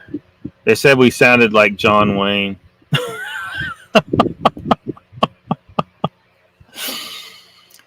We're like, I don't know what the fuck you're talking about. We're from Oklahoma. It cracks me up every time. Can't help but think of the look on his face when she first said it. What are you talking about? Had a few Bud Lights in him. I'm going to start Brandy's daily rant about human behavior that confuses me. That'd be cool. I keep giving him beer so he might slow down. Come your wisdom weed. Meredith says, who started teaching kids the earth is round in school or wherever they are learning from? So is the sun a triangle shaped also? Well, the sun is just a globe like every other planet and moons of adequate size to begin to level out, to round out. We need to rent release. Yeah, do a team. You got that all girls group. You ought to like get some of them together. Say, look, we all get in there in this rant panel and just go off on shit.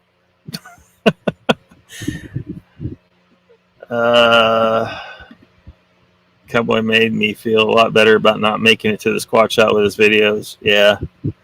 Yeah, you definitely kind of see, like, it's like you get to see, just a lot of the stuff that was happening, and just feel like you at least get some experience of what happened at the squat out.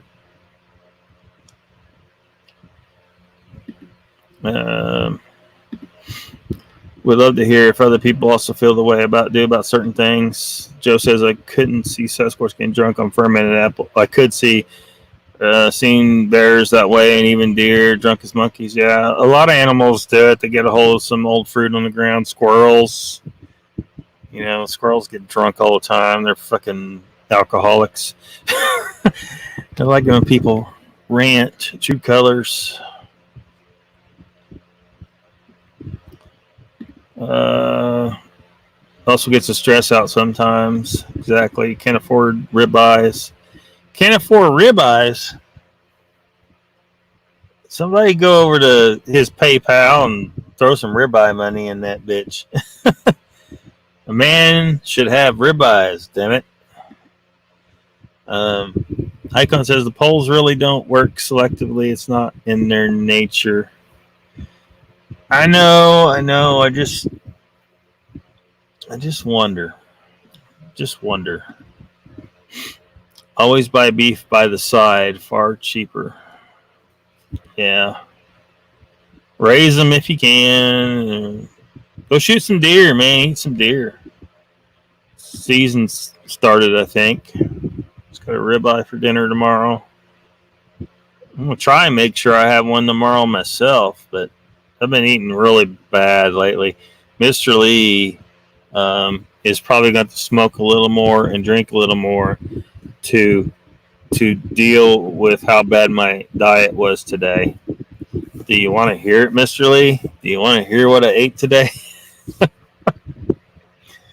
There was what did I eat today? Well, it started with me driving down the road. I was going to different places, running errands and getting some stuff I needed, and I saw this Italian restaurant. And as you know, there is nothing keto about an Italian restaurant. And certainly not straight up carnivore. They had some calamari though. Love some calamari, but it was very lightly breaded calamari. It's the most lightly breaded calamari I've ever had, and it was pretty damn good.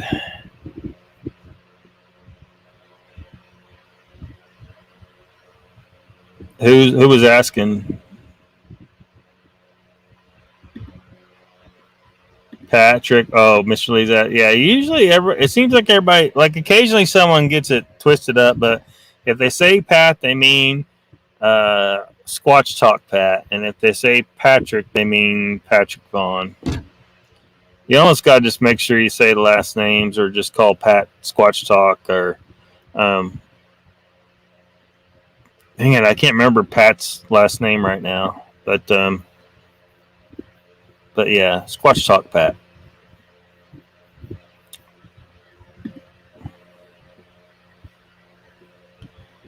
I have to say that ribeye is my favorite, tastiest steak. Yeah, good stuff. There we go. Use the ladies' page. Well, then everybody else can't see it. I think you need to do it on YouTube. Y'all need to get your faces on the screen. Because, without seeing your faces, we can't see your true disgust in humanity. Did I miss anything? Had to get a cup of... Oh, you probably missed a lot. I don't know. Not too much. 32 pounds. Price of a 7-pound Angus rib roast.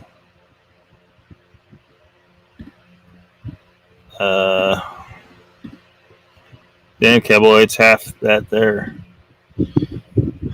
Joe says he's all right. He's gonna go eat some dinner and go do the night investigation. Put up whatever I get on my channel. Keep rocking, Lockbeard. You too, Joe. Have fun out there. Tell me a Lockbeard. Huh? I don't know what you mean, Mr. Lee. Oh, yeah. The calamari was awesome. I don't know how they can make that perfectly keto. It's not too bad because there might be a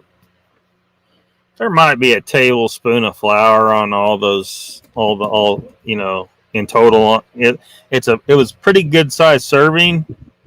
it was an appetizer, but it was so lightly breaded there wasn't that much on there. But I don't know if maybe they could do like a Parmesan crusted version. That would be carnivore and keto both. I don't understand why you like to watch people eat cakes, Mr. Lee. Sandra says, Joe, be careful.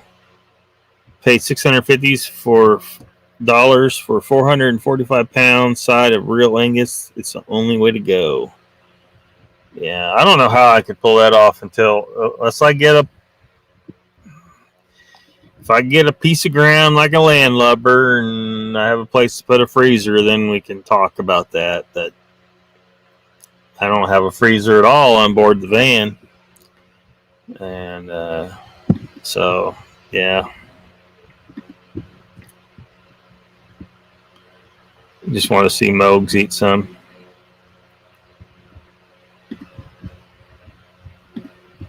Pasta heaven. Yeah. And of course, once I ate manicotti too. Of course, once you start eating carbs, it makes you hungrier. So next thing I know, I was eating some candy bars and shit just went totally sideways. And iced, what do you call those? Those cold coffee drinks. Man, I sugared out hard today. Cupcake cravings, an amazing baker. I know I could about eat everyone. Yeah. Because once you get going, the carbs make you hungrier and hungrier, and you'll just keep eating if you don't just make yourself stop.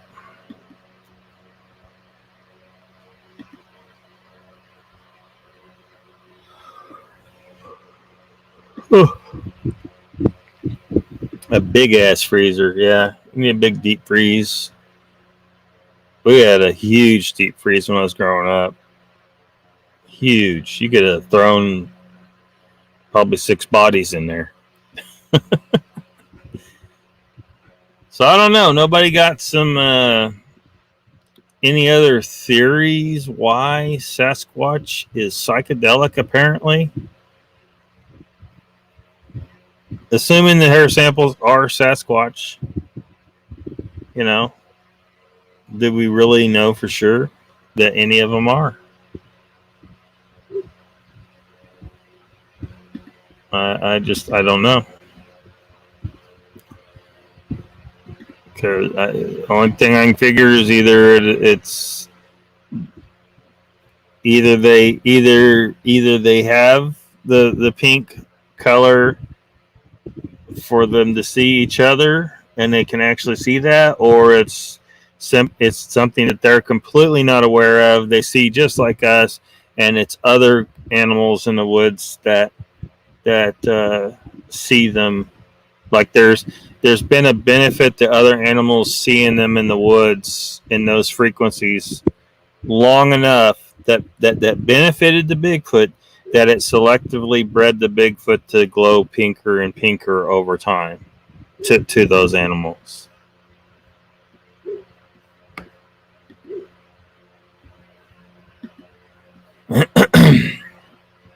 So I don't know.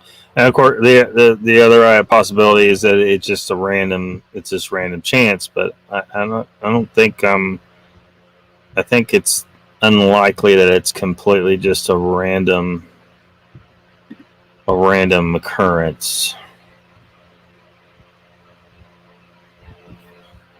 Jump over here on YouTube, see if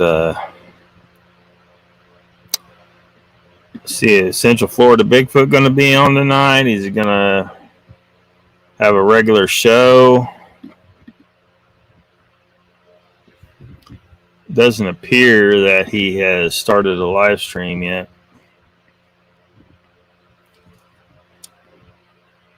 Cheesecake is awesome. Randy says German chocolate mousse cake, lemon meringue pie, pineapple cheesecake, lemon raspberry. Oh shit! I have a feeling a bunch of people are about to eat some sweets after this. Reese's PB milkshake. Yeah. Don't give in. Resist. Resist. I consider psychedelic Sasquatch. What the fuck did I miss? Was there a 10 Tinster panning out that I was not here? Well, if you're not aware, like here recently on some of the shows, like on over at Squatch Talk, and on Moog's show, they were talking about it over there too, about hair samples that have been taken that are suspected Sasquatch hairs that seem to fluoresce pink or shine back as pink under a UV light. And of course, that gets people to thinking and speculating and hypothesizing what this could mean, and why is it that other animals that have that feature tend to be nocturnal animals. So I guess the idea being that it may be that this is something that's a benefit to animals that are nocturnal for some reason, and if the hair samples are Bigfoot, it would be evidence that they benefit from the same. They benefit from it for the same reason, or it may be indication that they are primarily nocturnal. You know what I mean? So who knows what it means? But I just called it that to poke a little fun. And I mean, if Bigfoot glows pink under black light, is Bigfoot not in fact psychedelic? So I got my mama cheesecake for her birthday. Dark chocolate and more chocolate. Yeah. Keto for life, Mr. Lee. Well, hopefully we can all be keto or hopefully I can find a way to stick to just eating strictly carnivore myself. It's just better. It's better for my blood sugar, better for autoimmune issues, better for digestion, better for mental function. Get all the plants out of your diet. They all have toxins. The only thing that's is a exception, for very rare consumption, like a few times a year, is some fruit. And even then, you probably don't need it at all, because if you're overweight, you don't need it. You'd have to be extremely lean to really need to be consuming any kind of fruit. But vegetables, no. Vegetables are toxic. They're not these powerhouses of health that people have claimed. They just aren't.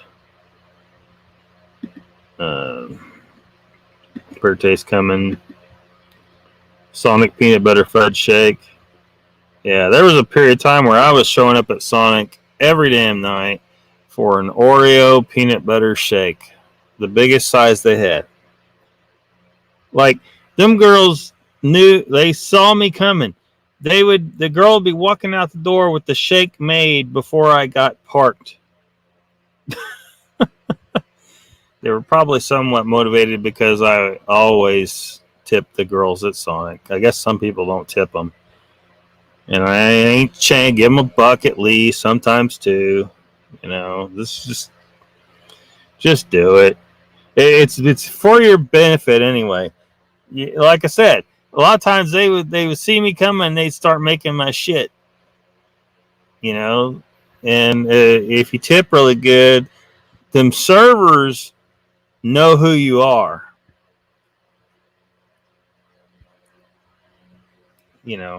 So they're certainly going to make sure you get your food faster. It's going to be made better. It's just tip your waitress, but you should primarily do it because you want to make sure that these people are getting, adequate income, because sometimes they aren't.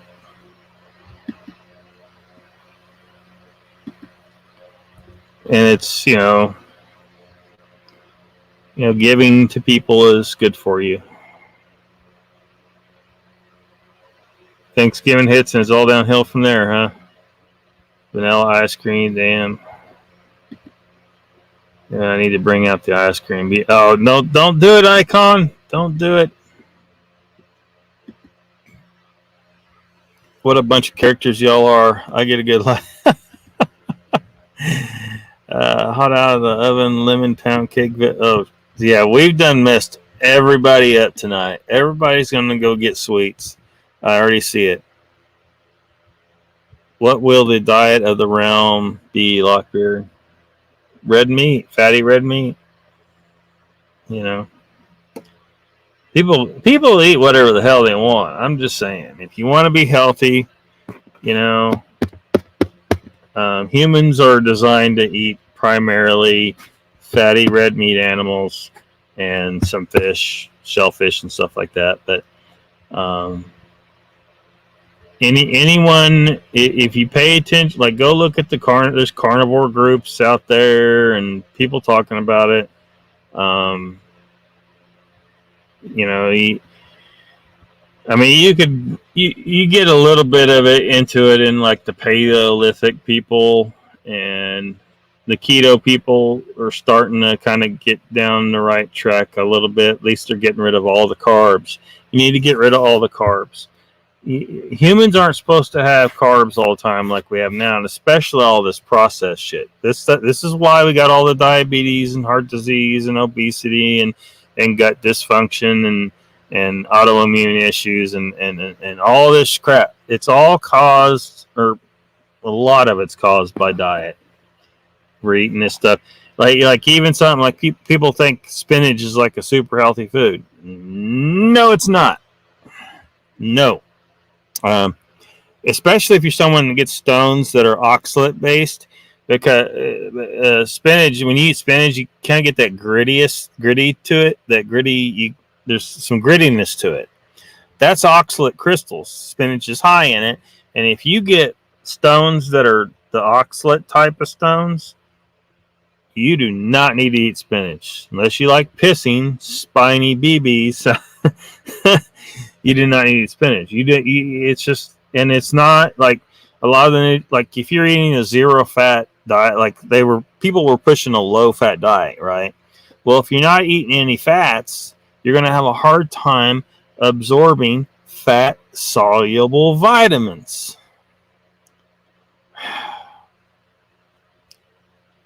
You're going to have a hard time thinking too. Your brain needs fats. Your brain is mostly made up of fats.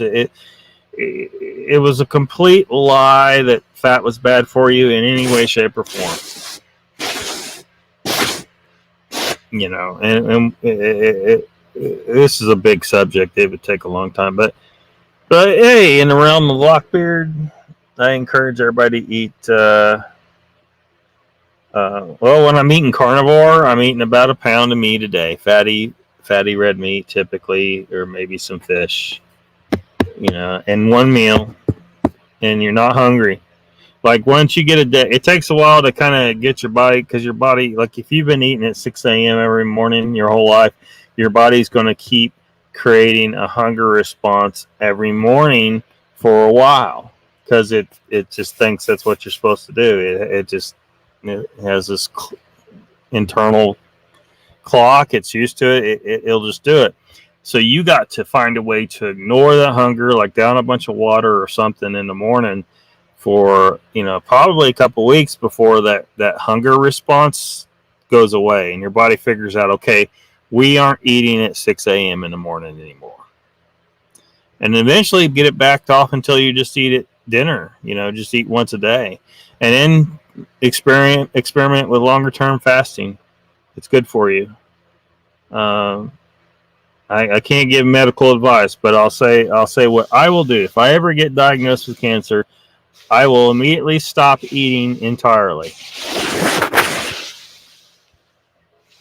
And if you want to know why, you need to go do your own research into that. I will stop eating entirely, and I will not let the doctors poison me with keto or not keto, chemo, or with radiation, or start cutting on me. That's the last thing. Look, how the hell are you going to take someone who's sick and immediately destroy their immune system and poison them, or just start cutting on them? Your body can kill cancer cells just fine if you give it a chance. The problem is you don't give it a chance. Well, your typical person doesn't. You're constantly eating, and your body needs a break from that. And then in the fasting state, now you should get your body adjusted. It takes time to kind of get it adjusted to going into a fasting mode efficiently. So you need to work on that kind of fitness beforehand. But when you're in a fasted state, your body is now like, okay, we need to look at what do we got on board to live on right now. Well, we got these fat cells over here, and oh, looky here, we got a bunch of defective cells that really shouldn't be here anyway.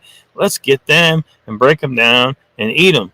And that's kind of simplified what happens. Your body is lazy about going after them most of the time because it's not going after that kind of stuff aggressively because it just never needs it. You're constantly shoving food down your gullet.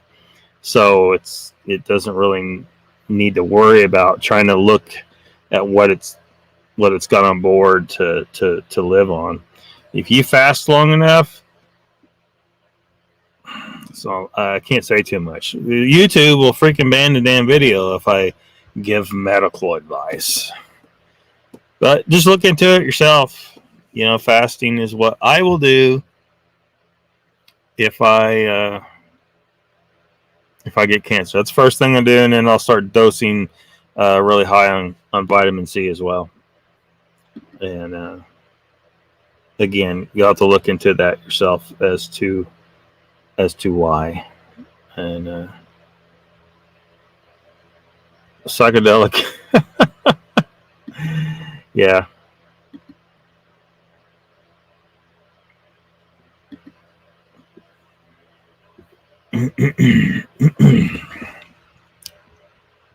Yeah, you're talking. Yeah, that's always tip, especially if they remember you. Yeah, dark chocolate, anything, or hops and barley good for you? Because I get lots of them in can. Well, no, unfortunately, they're not.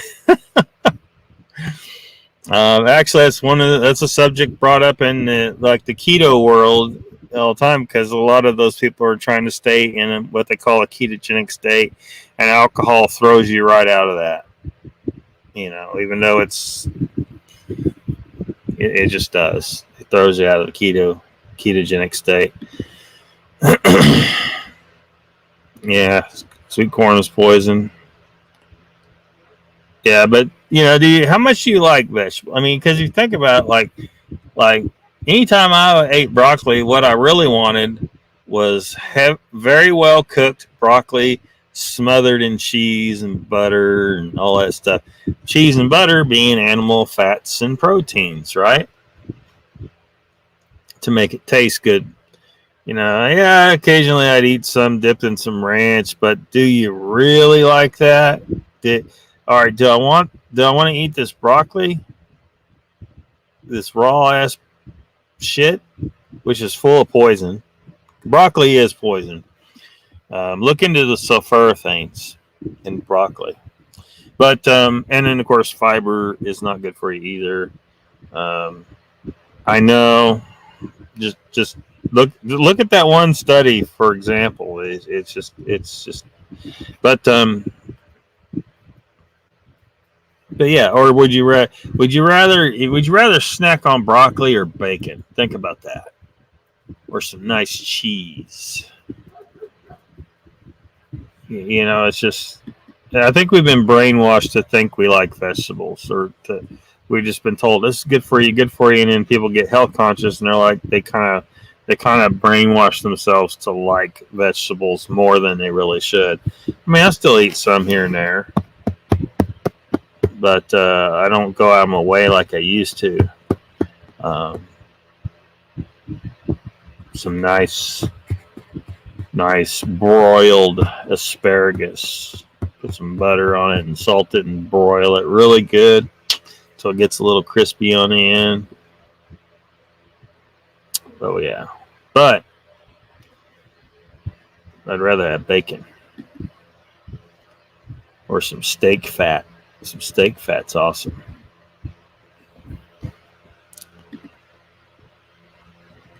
Yeah, it's probably not. It's not near as bad as like drinking pop. I don't think it's near as bad as drinking sugar soda of some kind. Of course, it depends on how much you're taking in. If you're drinking a lot, well, you're poison. It's poison. I mean, we all know it's poison. The alcohol is bad juju. Hey, you do what you want. You've been in the Hudson bar there. He might have. He probably has. Mr. Lee probably has too. Yeah, being a vegan is unhealthy. They have been committed. It's another one of those things where it's a brainwashing thing. It's a whole cult. It really is. It's a whole cult. Every single point that a vegan can make can be completely refuted, but they won't listen. And you watch a lot of these vegans, so many of them, they get scrawny and they look sickly. And then every so often in the news, a vegan family will be in the news because they killed their baby with a vegan diet. They kill their babies. Vegans kill their babies. Saying it right now. Vegans do this. It happens pretty regular. You'll see it in the news. A vegan couple will force their baby to live on a vegan diet, and it kills the baby.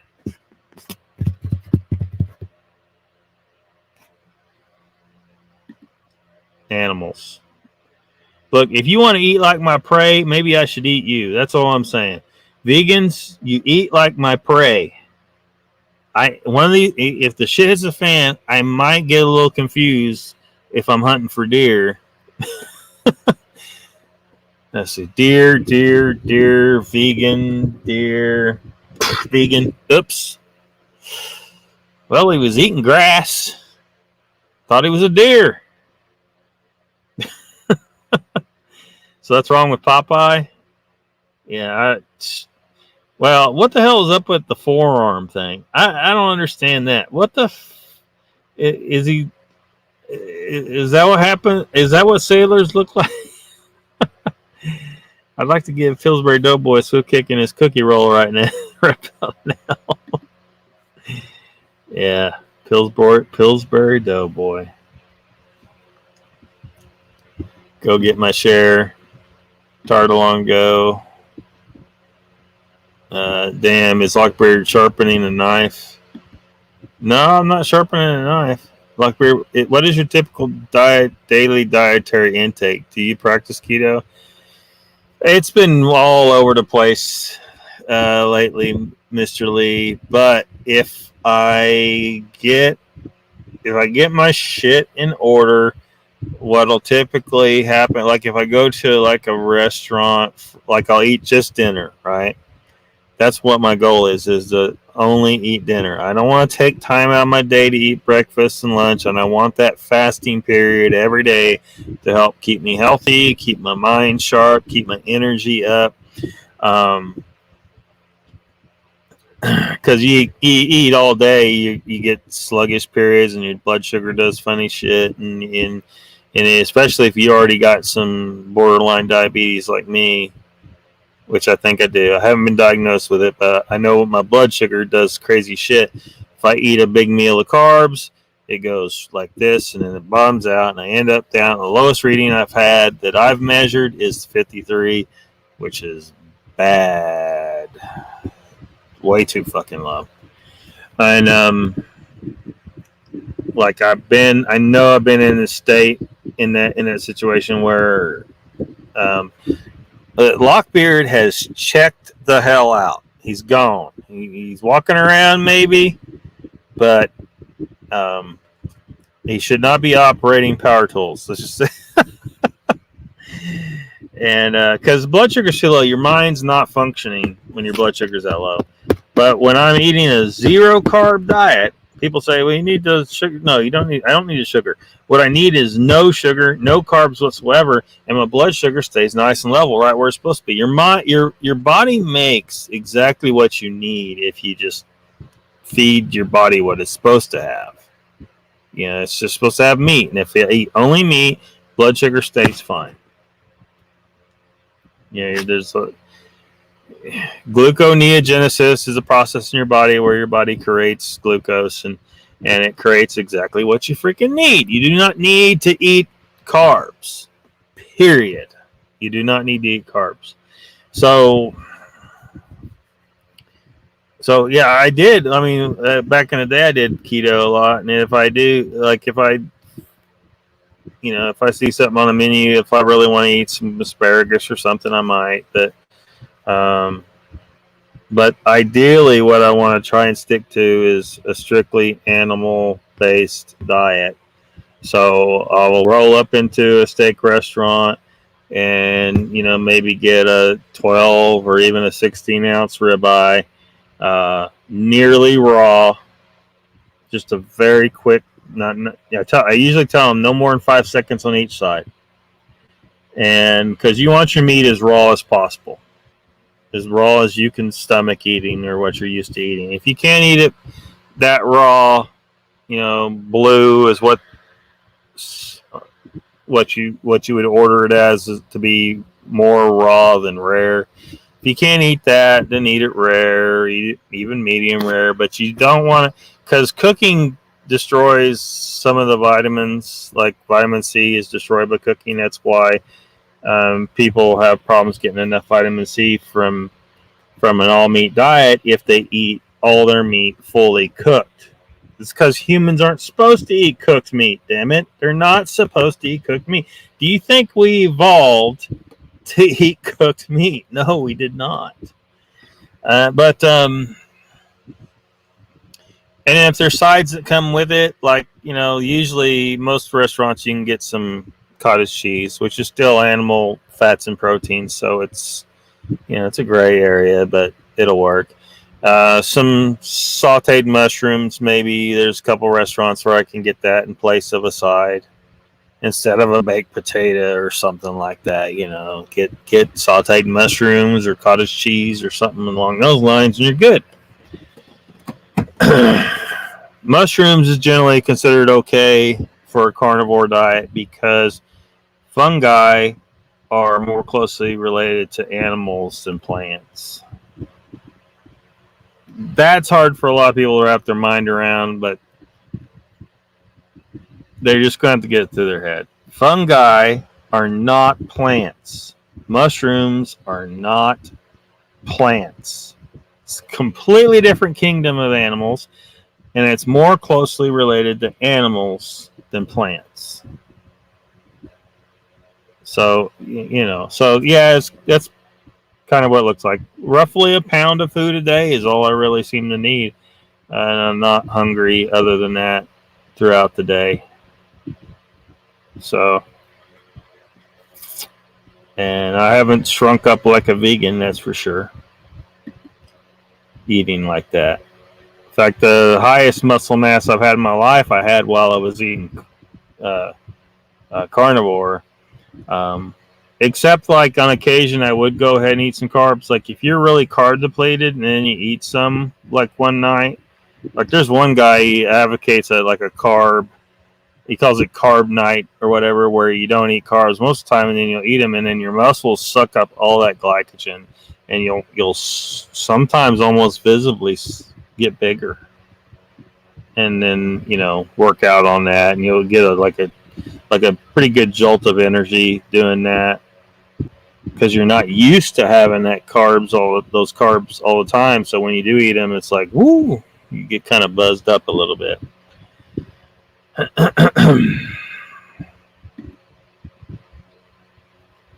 He's polishing his microphone? What?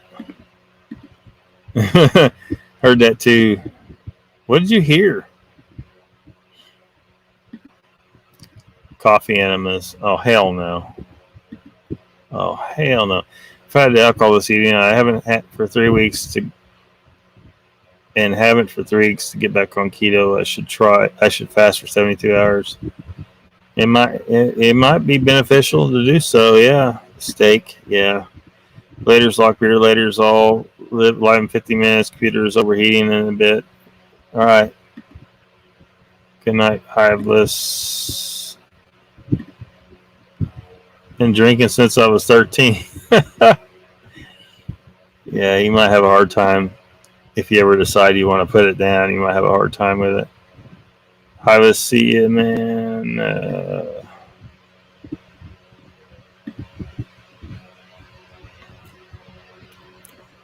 No, I don't know.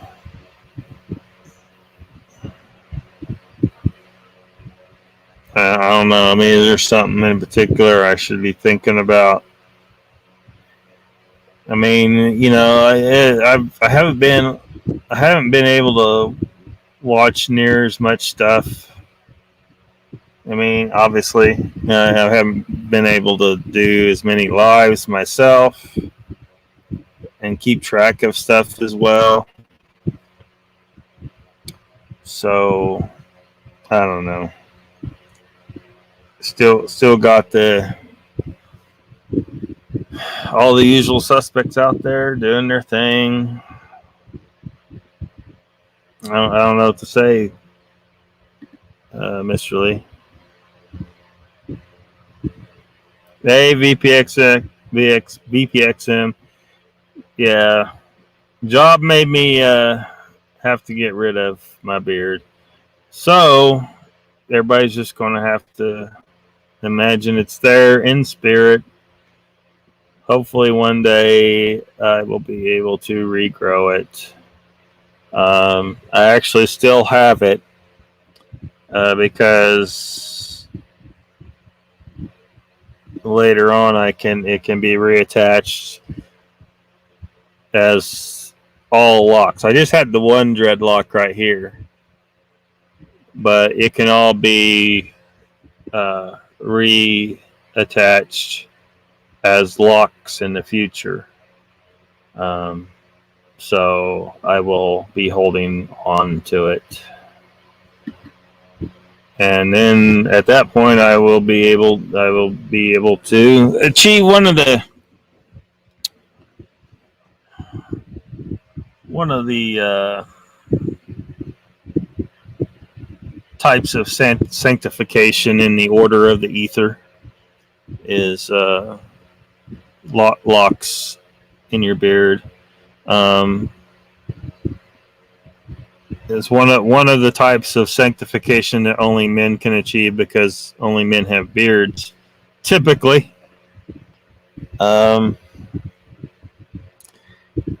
Which was all probably Greek to you, but don't worry about it.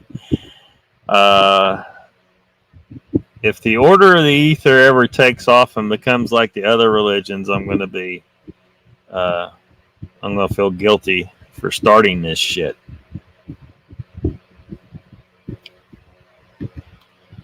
Dream about cheesecake most nights. Oh, shoot. Shortbread biscuits. Has anyone seen the doc on what Coke is doing in Mexico? No. What's Coke doing in Mexico? I dream about making coffee in the morning. The cola, that is. Made by sexy girls in bikinis.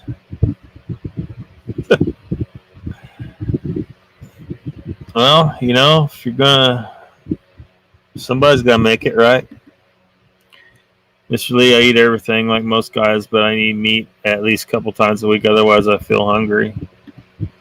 Icon says to Michael, is it making them fat like Spam to Hawaiians? Ribeyes and baked taters. Oh, shit. Everybody's going to be running out to get some food now, or they're going to head to the kitchen. They say they dropping like flies.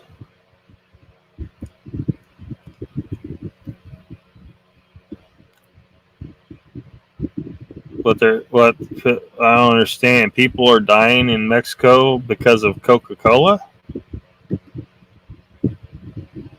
When Coca-Cola with the real sugar from Mexico at work, people go ape shit.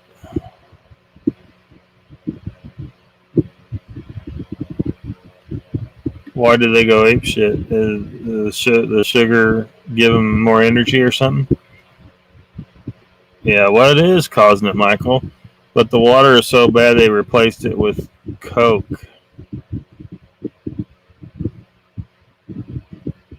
So you're saying people are just drinking so much Coke that there's just like diabetes issues? Yeah, that's it, isn't it? Thought you were talking about maybe some kind of pollution, or that they are polluting their bodies if they're drinking that shit. That is definitely so.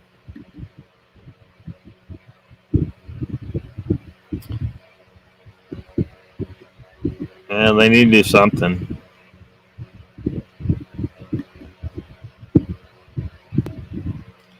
See you later, Squatching Cowboy. Hopefully, some of these people that haven't seen your channel yet will be heading over there.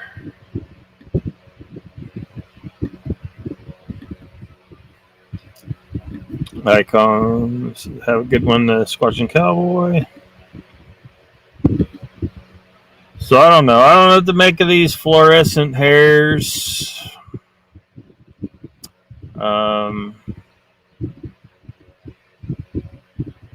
Until I have the opportunity to collect some myself and I know they're Sasquatch hairs, there's not really much I can do personally to investigate that. I just have to trust that these hairs are legitimately Sasquatch that others have collected.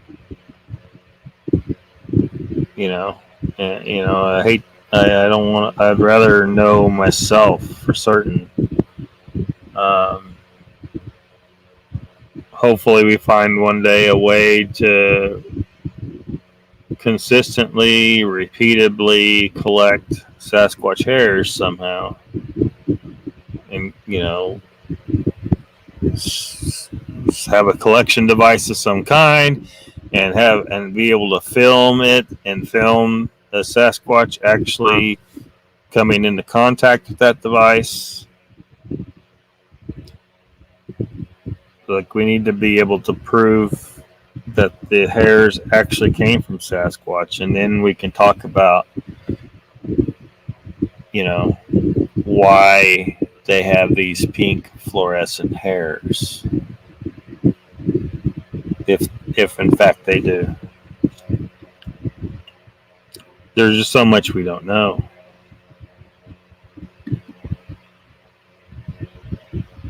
Jen says, Lockbeard, I don't know. We carry regular Coke, but when we get the real sugar from Mexico version, it sells out fast. Haven't tried it, so don't know if there's a difference. Yeah, well, a lot of people don't want that damn high fructose corn syrup. So if they see the real stuff, they'll buy it.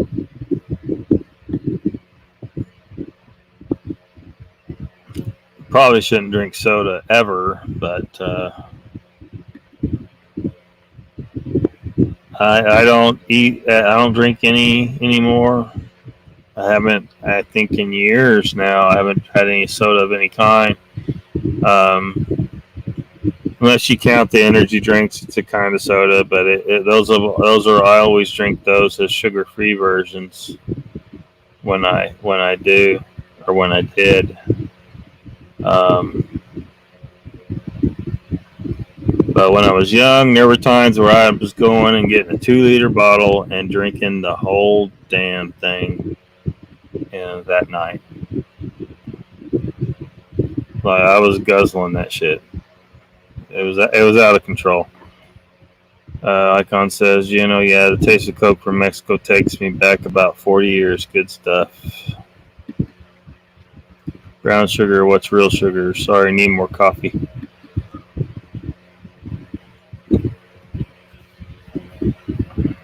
Yeah, well, it's just you don't need anything but the sugar, really. I mean, the sugar is not good for people. It's poisonous. It eventually will kill you.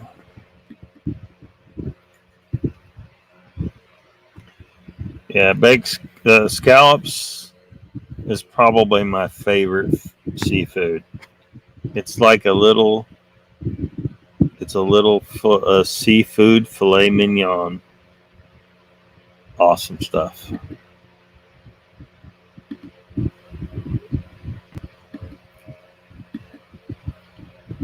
Yeah, scallops are awesome.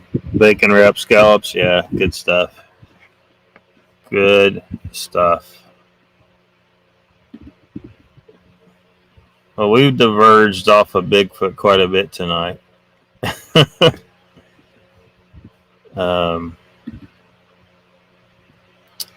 But, there wasn't really much we could do, was there?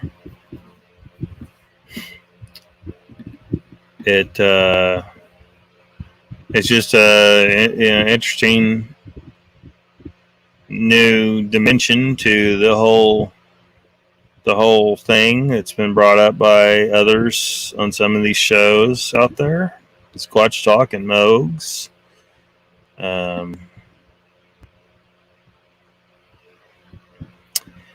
And I just thought we'd talk about it a little bit, see if anybody had any other ideas about why it would be like that.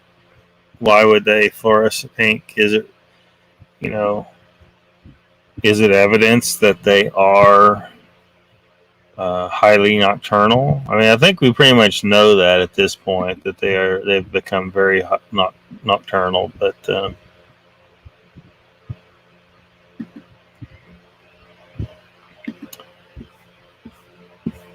sure, it looks like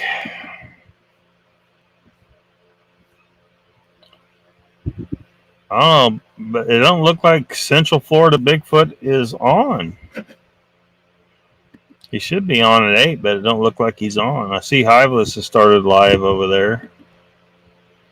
VPXM says, all I know is brown sugar is original. White sugar is, cleaned up. Then you have pure, like sucralose. Yeah.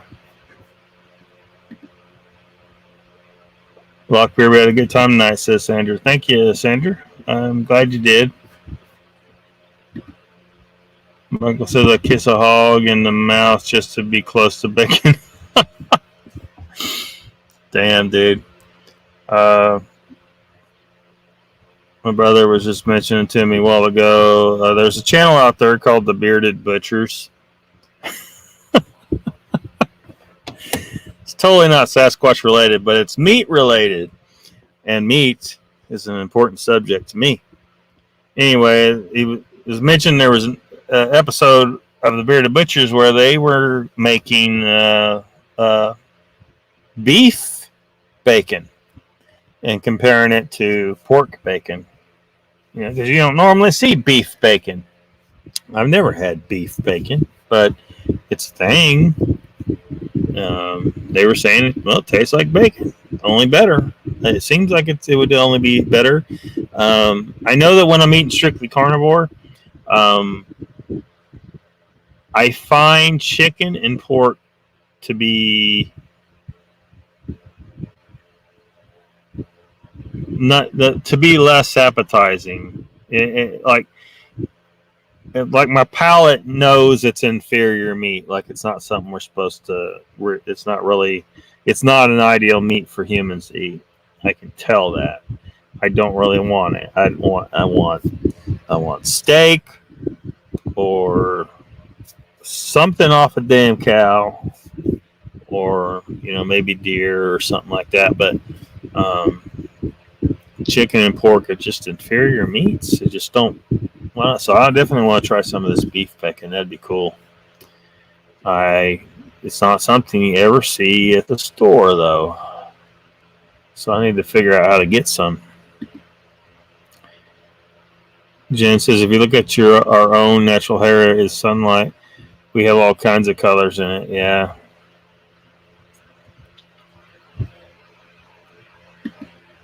Yeah, we do. So Bigfoot's fur or hair should fluoresce under black light. Yeah, that's what they're saying. They're saying that the samples that they think are Bigfoot hair samples, when they put those under a black light, they show up pink.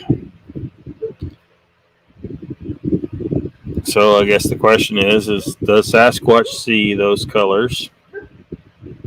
And does that mean that when they look into the woods, they see things that fluoresce pink like their own kind? Apparently, some of these guys are trying to get their hands on some flying squirrels because that has been confirmed by science. There's the three species of flying squirrels in America. Apparently, all fluoresce pink. Their fur does. It all fluoresces pink. They're nocturnal, and there's other nocturnal animals that fluoresce pink as well. So it's interesting. They're wondering what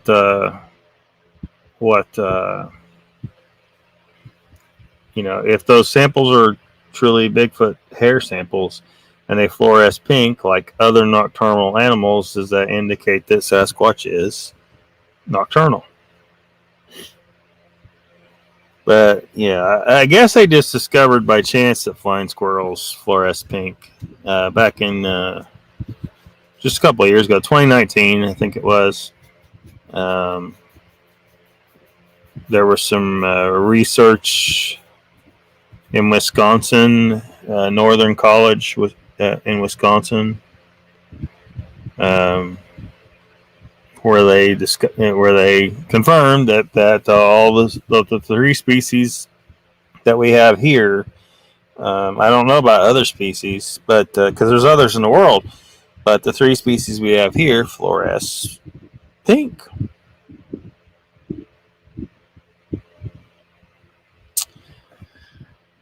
But the question is why? Why do they fluoresce pink? And if Bigfoot's fluorescing pink too, if those are truly Bigfoot hair samples, do they fluoresce pink for the same reason that the flying squirrels fluoresce pink? Does it have something to do with being nocturnal? That maybe nocturnal animals in general perceive these other frequencies and they see some shit that we don't normally see, some colors to things we don't normally see. So because we don't see in those frequency ranges of light, we can't see Bigfoot, right? Standing in the night, he blends in pretty well during the day, right? But if we could see what they see, we would see this big, obvious pink thing out there. It would stand out like a sore thumb. Michael Edwards says the bearded bushes are awesome. Yeah. Anyone that's got to wear chainmail to work, right, has got to be kind of badass and has a proper beard. Fish. Yeah, fish. Mark Dodman says, gotta check out. Catch you next time. Keep well, everyone. You too, Mark Dodman. Thanks for coming.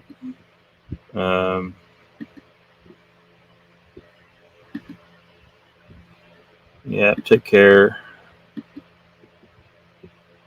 Icon says, that is interesting. It may make it easier to find Bigfoot with a massive black light array. Yeah, but if they see it, then they're just going to run away, right?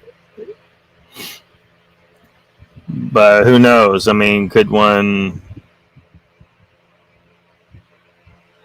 because, let me try to say this. If they fluoresce under a certain over this range of frequencies, right? And maybe Bigfoot only sees, these ones over here, right? And he doesn't see these. Now, if we could figure that out, we could use these frequencies over here to make them fluoresce and show up on our camera. But Bigfoot would not be aware of that because he sees these frequencies over here that also fluoresce their hair, but they don't see these other frequencies over here. Yeah, that's just speculation, but we got to figure out, so basically we got to go out and use these little pieces and see what happens. It's gonna take a lot of just trial and error and just trying to figure out what can we come at Bigfoot with that they cannot spot, because they're spotting these infrared cameras and shit like that. So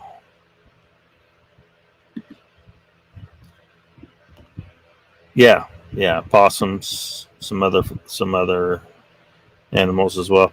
That's also there. There's a lot of flying squirrels up north here in Wisconsin. I'll have to find one and try it out. Yeah, I never thought to put a fluorescent light on the flying squirrels that I've encountered in the past, but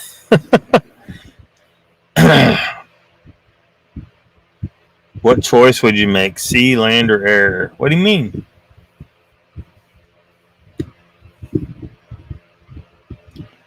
There's something enticing about just getting a ship and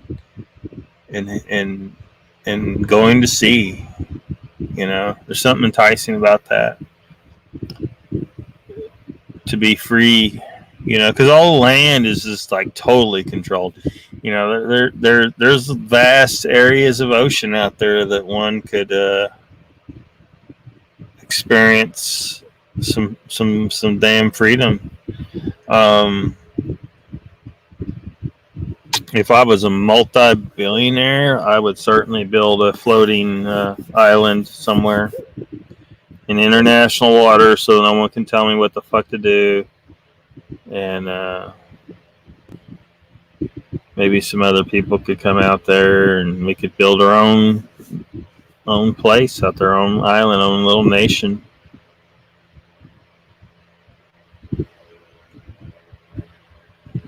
But as far as air goes, I like to keep my feet on the ground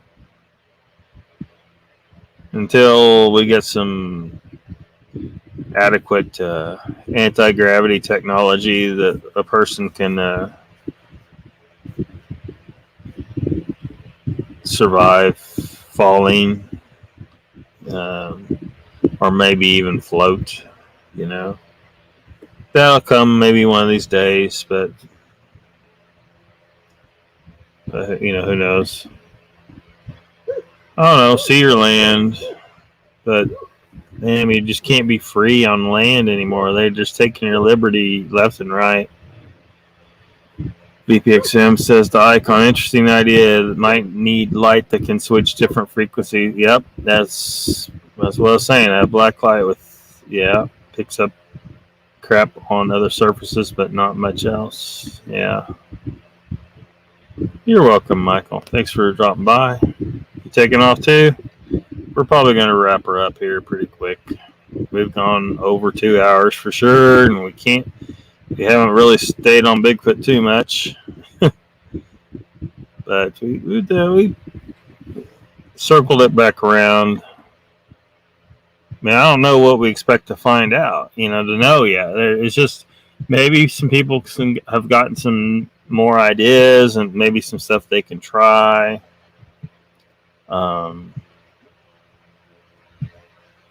Maybe a black light can be used to, I don't know. Can you spot hares well enough with a handheld black light in the woods?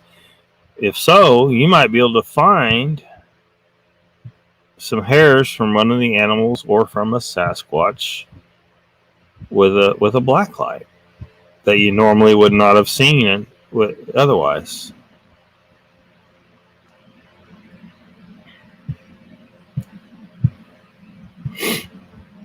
Yeah, it makes a natural ghillie suit. Yeah.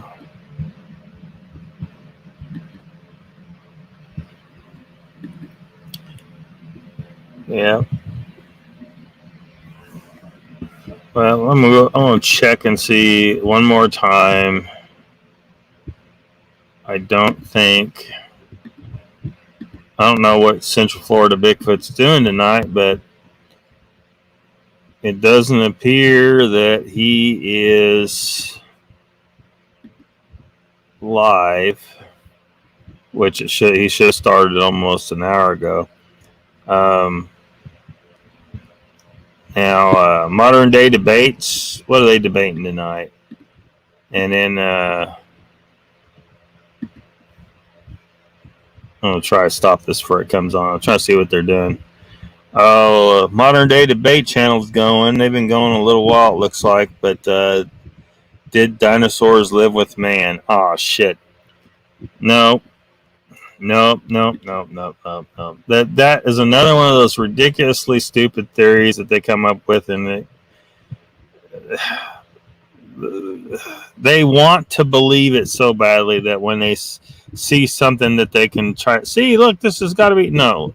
Everything they claim is just Jesus. And then it looks like UFO Paranormal Radio Live. That's their 24/7 broadcast they do over there. That's what's going on over there. They sometimes have like specific shows that come on, but they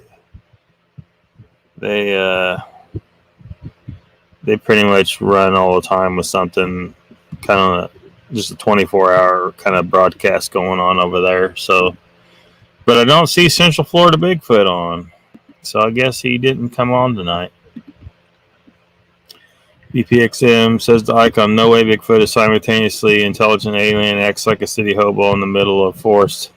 Well, the creature is big and carpeted as Bigfoot. It should be easy to find Bigfoot with a black light. Yeah, but, they're going to see you coming with the black light, and they could certainly outrun you and get away.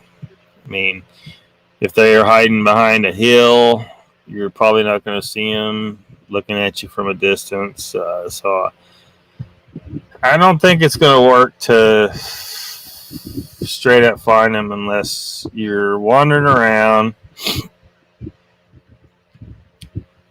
and maybe you think that they're sneaking up on you to kind of watch you, and you turn on the light real quick on them, and you might see them, and then they might run off. But I don't know if it's going to be good for actually getting. You might get a sighting, but I don't know. But for finding hair samples, it might possibly be useful if you got one frequenting an area. Maybe you've been leaving some meat out there for them, and they've been taking it.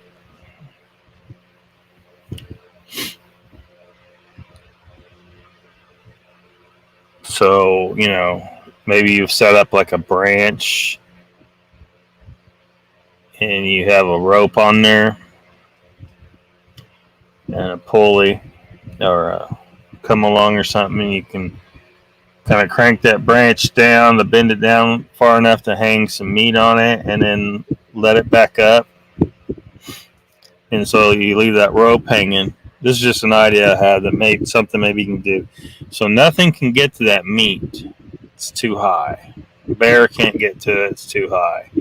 And that bear's probably not going to figure out that branch coming that far away from he's not going to figure out that he can climb the tree and go over on the branch and then pull the rope up. He might, but I'm going to think that bear is going to hang out below that meat. It's trying to figure out a way to get to it. And the bottom of the rope would need to be high enough that the bear can't even stand up and grab it with his mouth. But one thing could do that. And one thing could grab that rope, and that's a Sasquatch, and pull that meat down. So if you got maybe some Velcro on the rope or something else going on to make hair stick to the rope,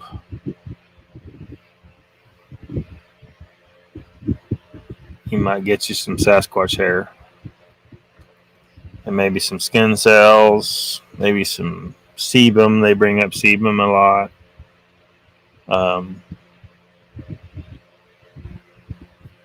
It's a possibility. He used to have it every Saturday. What did he stop, or he used to have it every Saturday at 8. Mr. Lee says, "When are you gonna dread your hair up?" I'm not sure. I'm pretty sure I secured a girl to do that for me. It's just as soon as I call her and I get a chance, I got to go to Arkansas to do that on a weekend. So it could be in a few weeks, maybe. Could be a few weeks out, maybe more. I don't know for sure, though. I don't know for sure.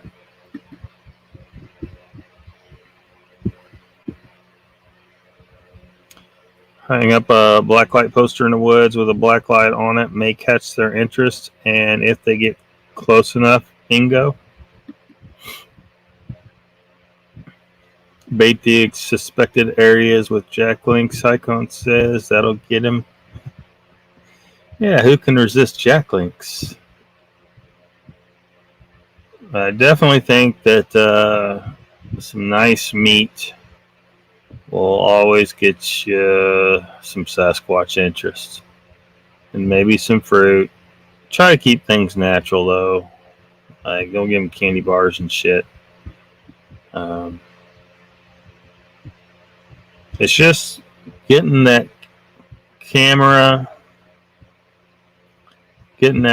footage, getting physical evidence. You know, how do we we can look at suspected Sasquatch hair under blacklight all night long, but that's really okay. That's interesting, and we can speculate as to what it means, but until we can actually repeatedly, consistently observe them without them knowing and without disturbing them and study them properly, we don't know what the hell. We don't know.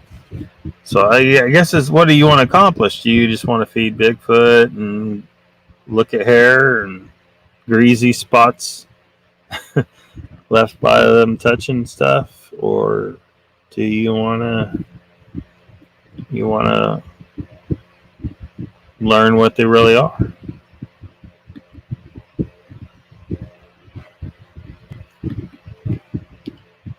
You stopped, huh? Well, that sucks. That's kind of the reason why I was not going to run over 8 o'clock. Which have definitely done that tonight. But didn't want to step on his toes. Jen says, Icon, they are supposed to be very curious. Something glowing in the dark like that might get them to go look. Yeah, it definitely would. They might be suspicious of it too. So they might not get too close. Maybe at least until they get comfortable with it.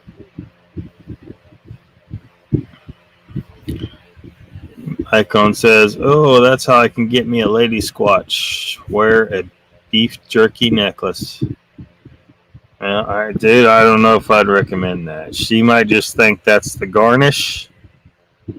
I'm just saying. I have a feeling that a lady Sasquatch is not going to perceive a normal human male as attractive. You know what I mean? We don't have enough hair on us. We're not big. We're not as big as they are. We're going to look wholly inadequate compared to a normal male Sasquatch to a female. So I think that she will eat you long before she thinks, well, maybe I should screw this guy.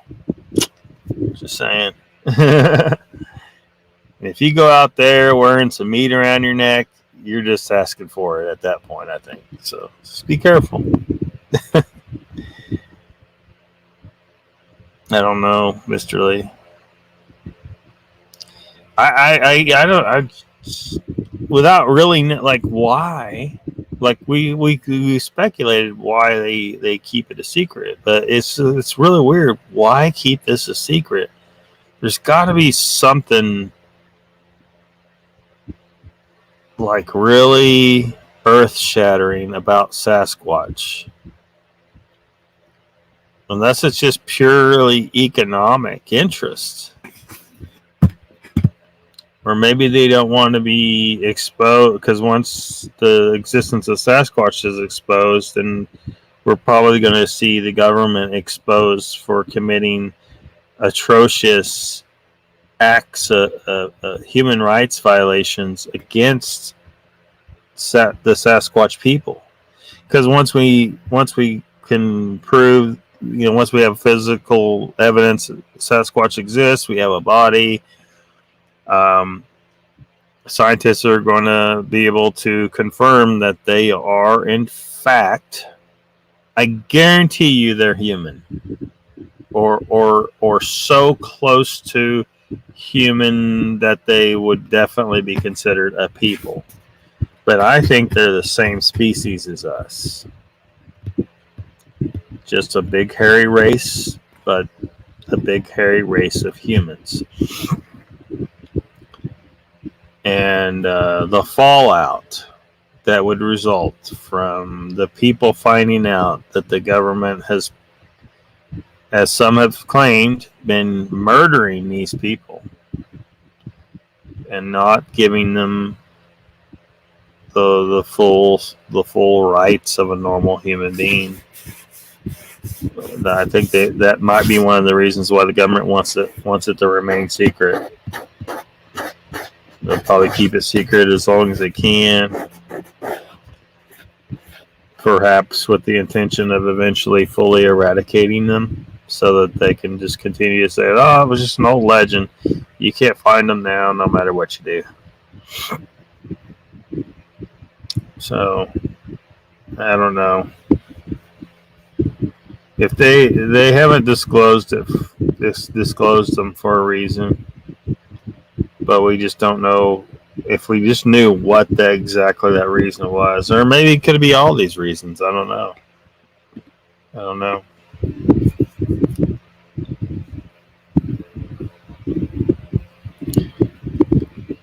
Icon says that's what makes me think it would be too difficult to set up and leave a bunch of black lights set up in the woods. Might pay off. Well, I think the black lights, it'd be similar, just like with the cameras. Like, people have a hard time getting anything on a game camera, and it seems that they may be able to detect game cameras. So if we leave black lights out, they're probably going to be able to detect those as well. Like, some people think they detect the magnetic field or the IR or whatever it is about it, these things that they are detecting.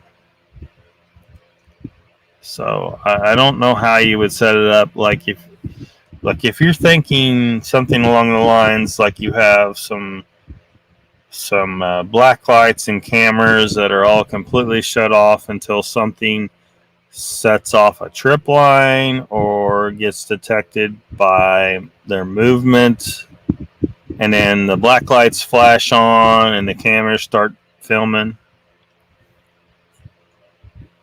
I don't think it'll work. I think they will know something's up. Some people think they just smell the electronics, but I don't know. I don't think they'll be able to do anything along those lines with it. You might be able to look at some suspected Sasquatch hair or say, "Oh, look, it's pink. What does this mean?" And that's probably going to be all we're going to... We aren't going to really know why it's pink or if it's significant at all. It's probably not going to help us catch one. It might help us find a body. Maybe. Icon says, "I'm not a normal human male, brother, and at 6 2, I'd be a slightly hairless Bigfoot. Yeah, but a Bigfoot without hair is probably sick, right? It's probably genetically inferior. 6'2", kind of tall, but it's not. I got a buddy. He's 6'8" and 450 pounds, and that's pretty. That's a big old boy. You feel almost like you're in the presence of a giant with next to him.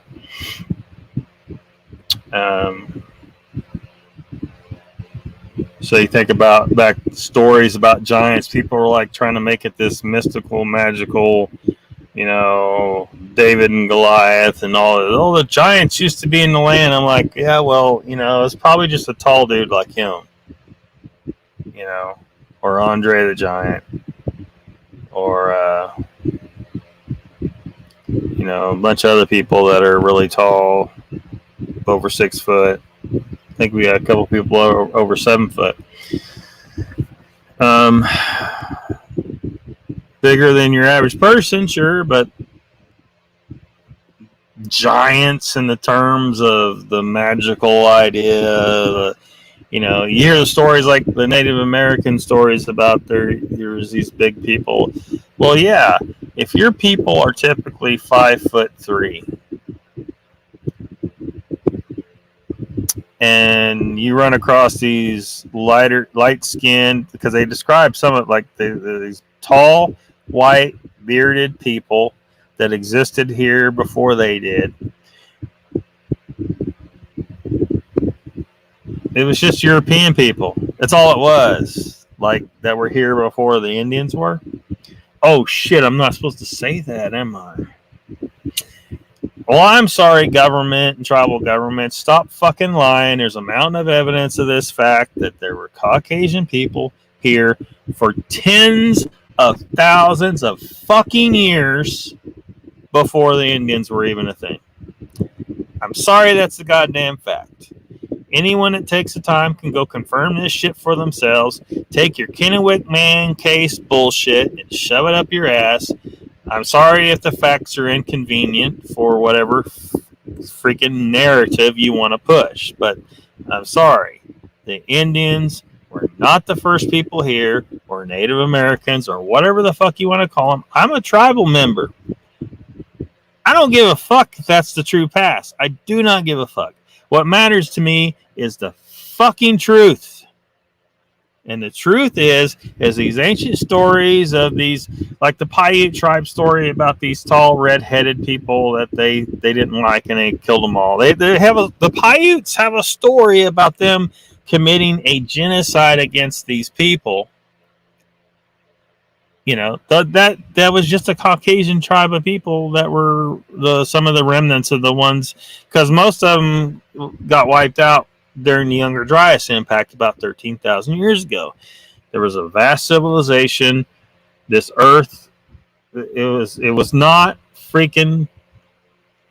It's not what people have been led to believe.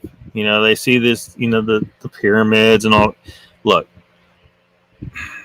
This is way too big a subject to address tonight. But anyway, there were some of those people survived the cataclysm. A lot of land was permanently flooded. Other areas that weren't permanently flooded, because the sea level rose 400 feet as a result of that astronomical impact. So Younger Dryas impact. Look into it. It's the source of the flood myth all around the world in all kinds of religions. It all comes from that. It was it affected the whole world. All shorelines were moved inland because the sea level rose 400 feet. And some areas where there was a huge, massive, cataclysmically, horribly destructive flood that occurred, because it impacted some areas where there was ice, and Look into Randall Carlson. He talks about all the evidence of this shit. The really cool stuff, to me, it's really cool, is where he shows where, because you gotta step back to see shit on a larger scale. Because you know how you see ripples after a flood in the sand or the mud, and they're like that tall. Well, he was showing how there were ripples multiple stories tall, made of gigantic boulders and shit. Like it was this on a massive, massive scale. The flood that created that scoured the surface of that area. Like all life that was there, every human being, every animal, everything had to just been completely obliterated by a flood on this scale. We have evidence that this happened. The Kennewick Man case that I mentioned a while ago, that's a case where the Indian tribes tried to take possession of a 9,000 year plus old skeleton that was Caucasian. They'll try and say, well, it resembled more of the Ainu people of Japan. But if you look into them, they were Caucasian too. There was Caucasians in Japan originally. There was Caucasians in China originally. Look at the Tarim Basin mummies, for example. Those areas were not always Asian people. Sorry if it's an inconvenient fact, but there it is. And they, they weren't exactly like Caucasians today, but they were definitely Caucasian. The Kennewick Man case, they found this skeleton. It was they called it the Kennewick Man, and the tribes tried to take possession of it, claiming it was one of theirs, but it was clearly, the morphology of the skeleton was clearly not Indians. It wasn't Indian. And they lost the court battle in that case. And there's been other skeletons found. There's linguistic evidence, there's DNA evidence, there's artifacts. I mean, there's a mountain of evidence proving this, but they don't want people to know. And of course, the people that want so badly to believe that there were giants in the land and blah, blah, blah, they love these old stories because they think it confirms their belief. But the reality is you had peoples that were a little shorter who run into peoples who were a little taller, and they said, oh, these people are big. And over time, it's just been blown up in the minds of some people to mean, oh, there's these big giants, and they were... Settle down. Settle down. A secret for decades? Why? I don't know. It's truly a slightly hairless pygmy Bigfoot. Yeah. Jen says, Icon says, Jen, I'd have to try that up in the northwest Wisconsin. They're supposed to be abundant up there, according to the locals. Black light poster, butterflies, wildlife set up. Pop those lights on it and see what happens. Run to the litter icon, yeah, with mange. A little mangy Bigfoot. It'd have to be one of my little mushroom black light posters. Lots of pink in them. Cool, give it a go. Can't hurt. If I was a Sasquatch, I'd mess with humans big time. Yeah, but they don't. I don't know what you're referring to. The government plays along with the Indians' narrative so they don't dynamite Mount Rushmore. Yeah, probably. They don't like that whole situation. He's right. VPXM, yeah. Jen, Icon says, Jen, I just might have to head up to Rhinelander in about a month. Would be a great area to test that out. Brandy, you asleep? Sweet dreams. She's probably lurking. Icon. Jen says, Icon, well, we are in a lot of the same chats, so if you do, let me know how it goes. Yeah. Icon, definitely tell us if you do that. Tell us how it goes. Brandy says, I'm awake. Yeah. Icon says, Jen, I will do that. I'm going to try to vid the whole thing too. Well, good luck, Icon. And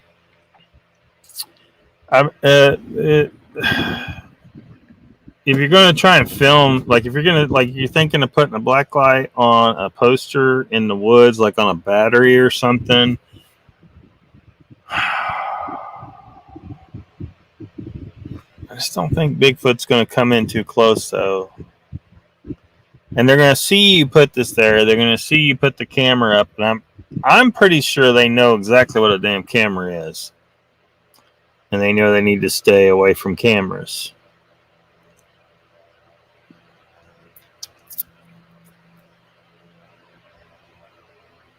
So here's a thought. Now, I think it was Patrick Vaughn. He didn't confirm that a while ago. I'm pretty sure it was him that was talking about putting the camera in the earth somehow. So let's say you went out to some place and acted like you were camping. And you got a pretty big tent, and you kind of got it like next to a bank. So you like run your tarp or whatever up onto the bank and anchor it up there, so that you're kind of up against this bank and completely enclosed, and then find a way to hide a camera kind of in the soil up under some roots or something where they can't really tell that you did anything to that. And then go set your black light poster up on a battery or whatever you're going to do in the field of view of the camera. So they see you clearly put the black light up with the poster, right? They did not see you install the camera kind of up in a bank under some tree roots, hidden in, you don't want them to know you put that there.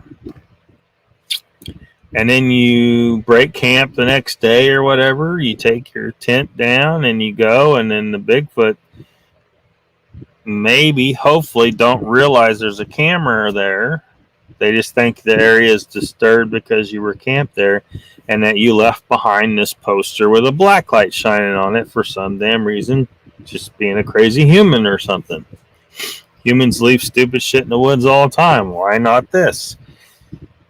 It might work. I mean, you just want to make sure they don't know the camera's there.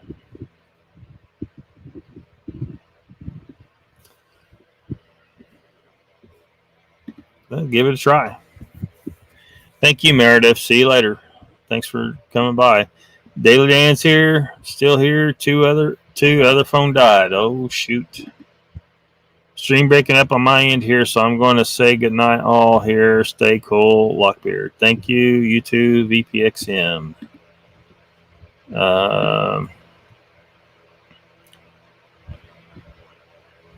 I think he just reads emails, man. I think he's using the Bigfoot community. I don't know if he's... I don't know.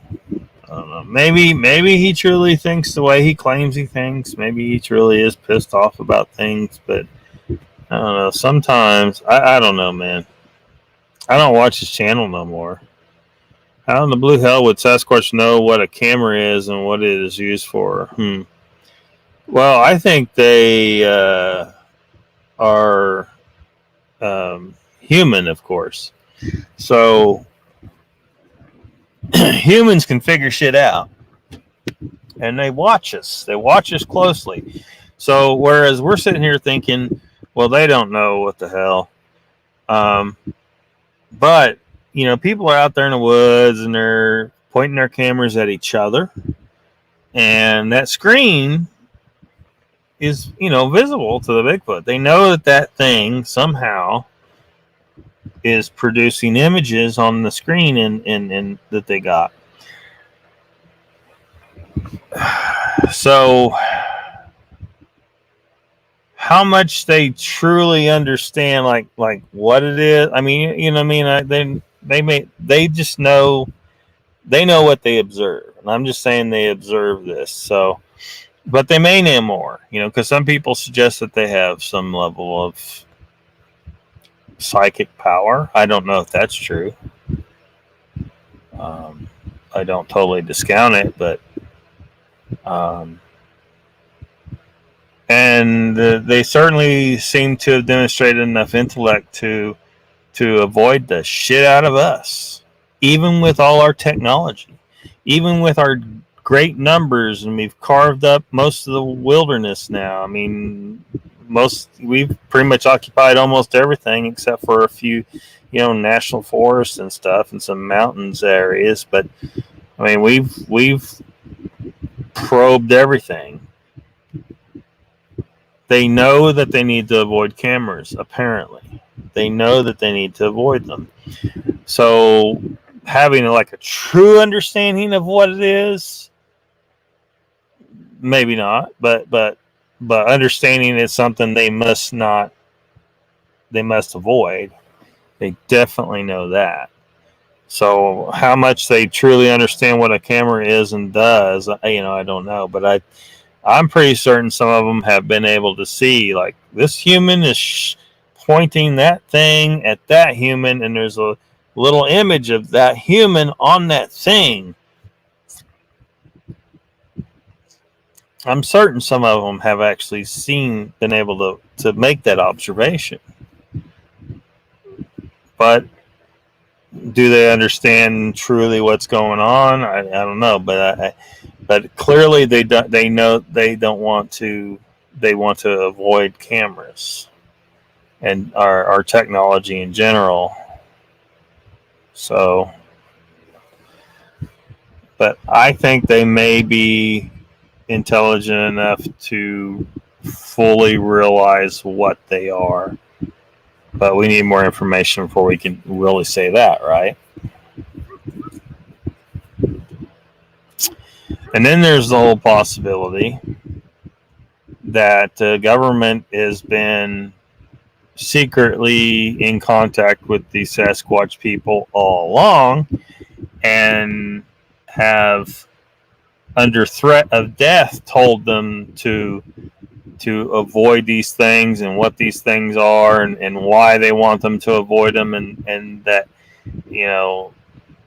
that they have if the Bigfoot didn't figure out what these things were by themselves, there's a possibility that the government explained to them what they were and why they need to avoid them, and that if they don't avoid them, they'll be forced to come out there and execute their whole tribe to hide their secret, because they want to keep them secret.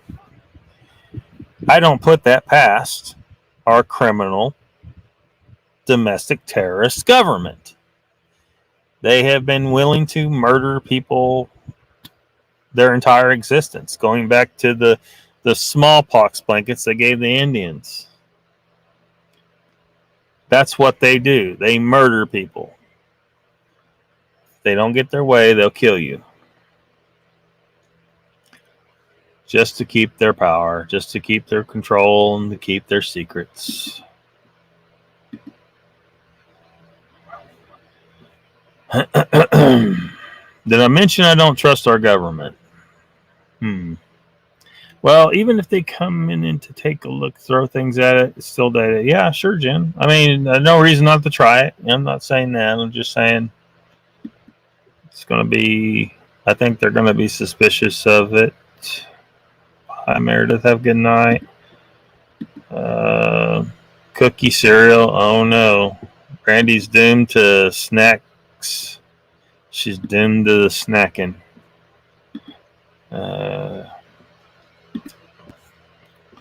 Icon says, I understand Bigfoot has good instincts, but they're not everywhere at all times. They ain't God, man.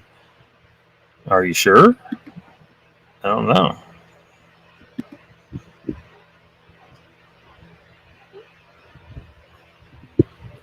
Who knows? Jen says, Mr. Lee, I think once he gets his live show up and is handless, it's going to either really good or he's full of it. Are you talking about Ishtal? Yeah. Icon says, just had a humorous thought. If I get clear photos of a pink Bigfoot, I'm going to get raked up one side of the internet and down the other for it being bullshit. Yeah, there will be people that will just attack and say it's all bullshit.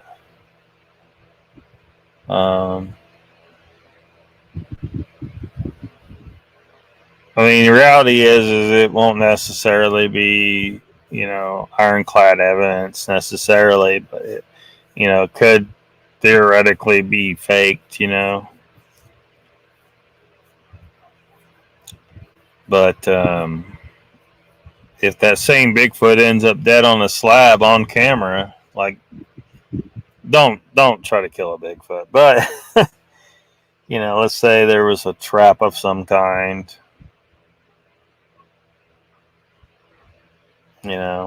some kind of explosive involved or something very illegal, and then that Bigfoot is then presented to the public, then no one, well, there'll still be some people that would deny it. It's all faked. It's all faked. Mr. Lee says, why we're being lied to, man? It ain't right. Is everything a fucking lie? Yeah. It's all a lie, man. Icon, most likely. Most. Probably. Icon says, cameras have been around for 180 years. I'd wager Bigfoot knows what the clicky thing is and not trust it. Yeah. I mean, theoretically, maybe when someone did a little Polaroid and they dropped the picture in the Bigfoot, it's like, okay, they pointed that thing at that thing and clicked it, and it spit out this picture, this little flat thing that shows that thing. Yeah, I don't think it'd be that hard for them to kind of figure out what a freaking camera is, especially if they're human, like I think they are.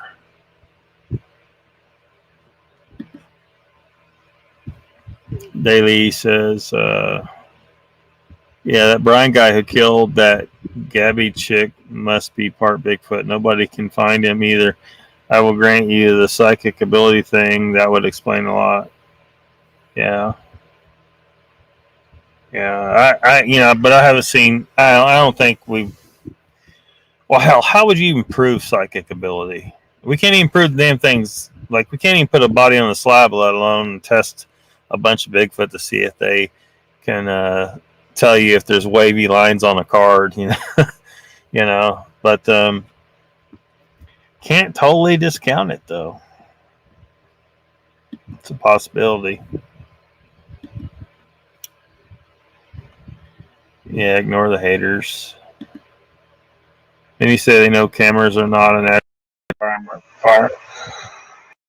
Therefore, they stay away. Some think they can hear some sort of noise coming from the tech. Yeah. Well, and that's been kind of a question I've had, about cameras. Let's say they can detect electrical fields. Then we can't use a camera that uses any kind of electrical.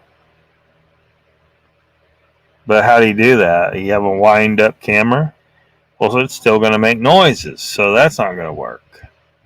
Unless you can make one that's just totally quiet somehow. I just don't know if you can do that.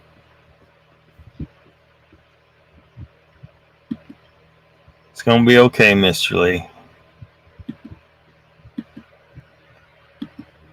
It's going to be okay. Yeah. Getting tired. Time to wrap her up. Time is it? 9:30?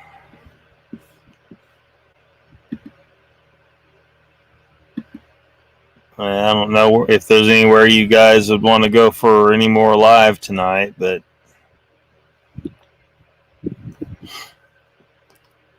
UFO Paranormal Radio, that 24-hour thing is just not. Yeah, you might drop in every so often and see what they're talking about, but it's not it's not an actual live show typically. Occasionally they have them, I think, but I haven't looked at them really. Let me refresh this damn thing here.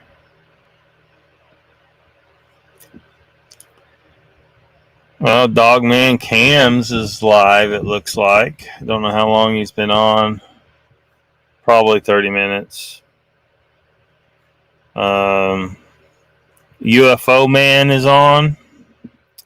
I don't know if you guys heard about him. He's on the TV Guide as well, though. And as you can imagine, he focuses mainly on UFOs. Then there's Paranormal Portal is on, who have banned me, by the way. So I'm not going over there. But so there's some options out there if any of y'all still want to watch some live somewhere. Modern day debate's not really paranormal oriented, but their subject tonight kind of plays to those people who like to think that young Earth is a real thing and dinosaurs and man live together. But the debate is probably over, and they're just doing questions now, I'm sure. But the debates are almost, a lot of times they're just shit shows over there. Because they just are. You too, Mr. Lee. Brandy says, I took a nap, but I did have cookies, so it's only a matter of time now. Icon says, Brandy, it's plausible. Another thing is, many animals see a camera lens as an unblinking eye and either shy away or freak out. Yeah, that's a possible explanation. Brandy says, disagree. Lots of speculation. We can't say for sure, no, but why is it so difficult to film one? UFO Man, I'll check him out. Oh, you never heard of him, Mr. Lee? Yeah. Yeah, he just talks UFOs. I don't know how one would guess that, but he talks UFOs. Jen says, I've heard a few channels talk about going back to low tech to film. Yeah. It might work. I don't know. It might work. Mr. Lee says, I've never watched or listened to Paranormal Portal. Yeah. Well, I won't recommend them myself, but because it's just stories typically. It's just stories, you know. Which is great if you want to listen to stories, I guess, but a lot of them could be straight up lies for all we know. Sandra says, good show. Had some good last night. Good night, everyone, and God bless. You too, Sandra. Thanks for coming. So, yeah. Icon says, have a good night, Sandra. So, yeah, let's wrap her up. So, Bigfoot's pink now. Good to know. Brandy says, take care, Sandra. Streaming Sandra, new nickname. So, yeah. Jeff talking on Moog Show, and the guys talking over on Squatch Talk have introduced us to the possibility that Sasquatch is pink. Sasquatch is pink.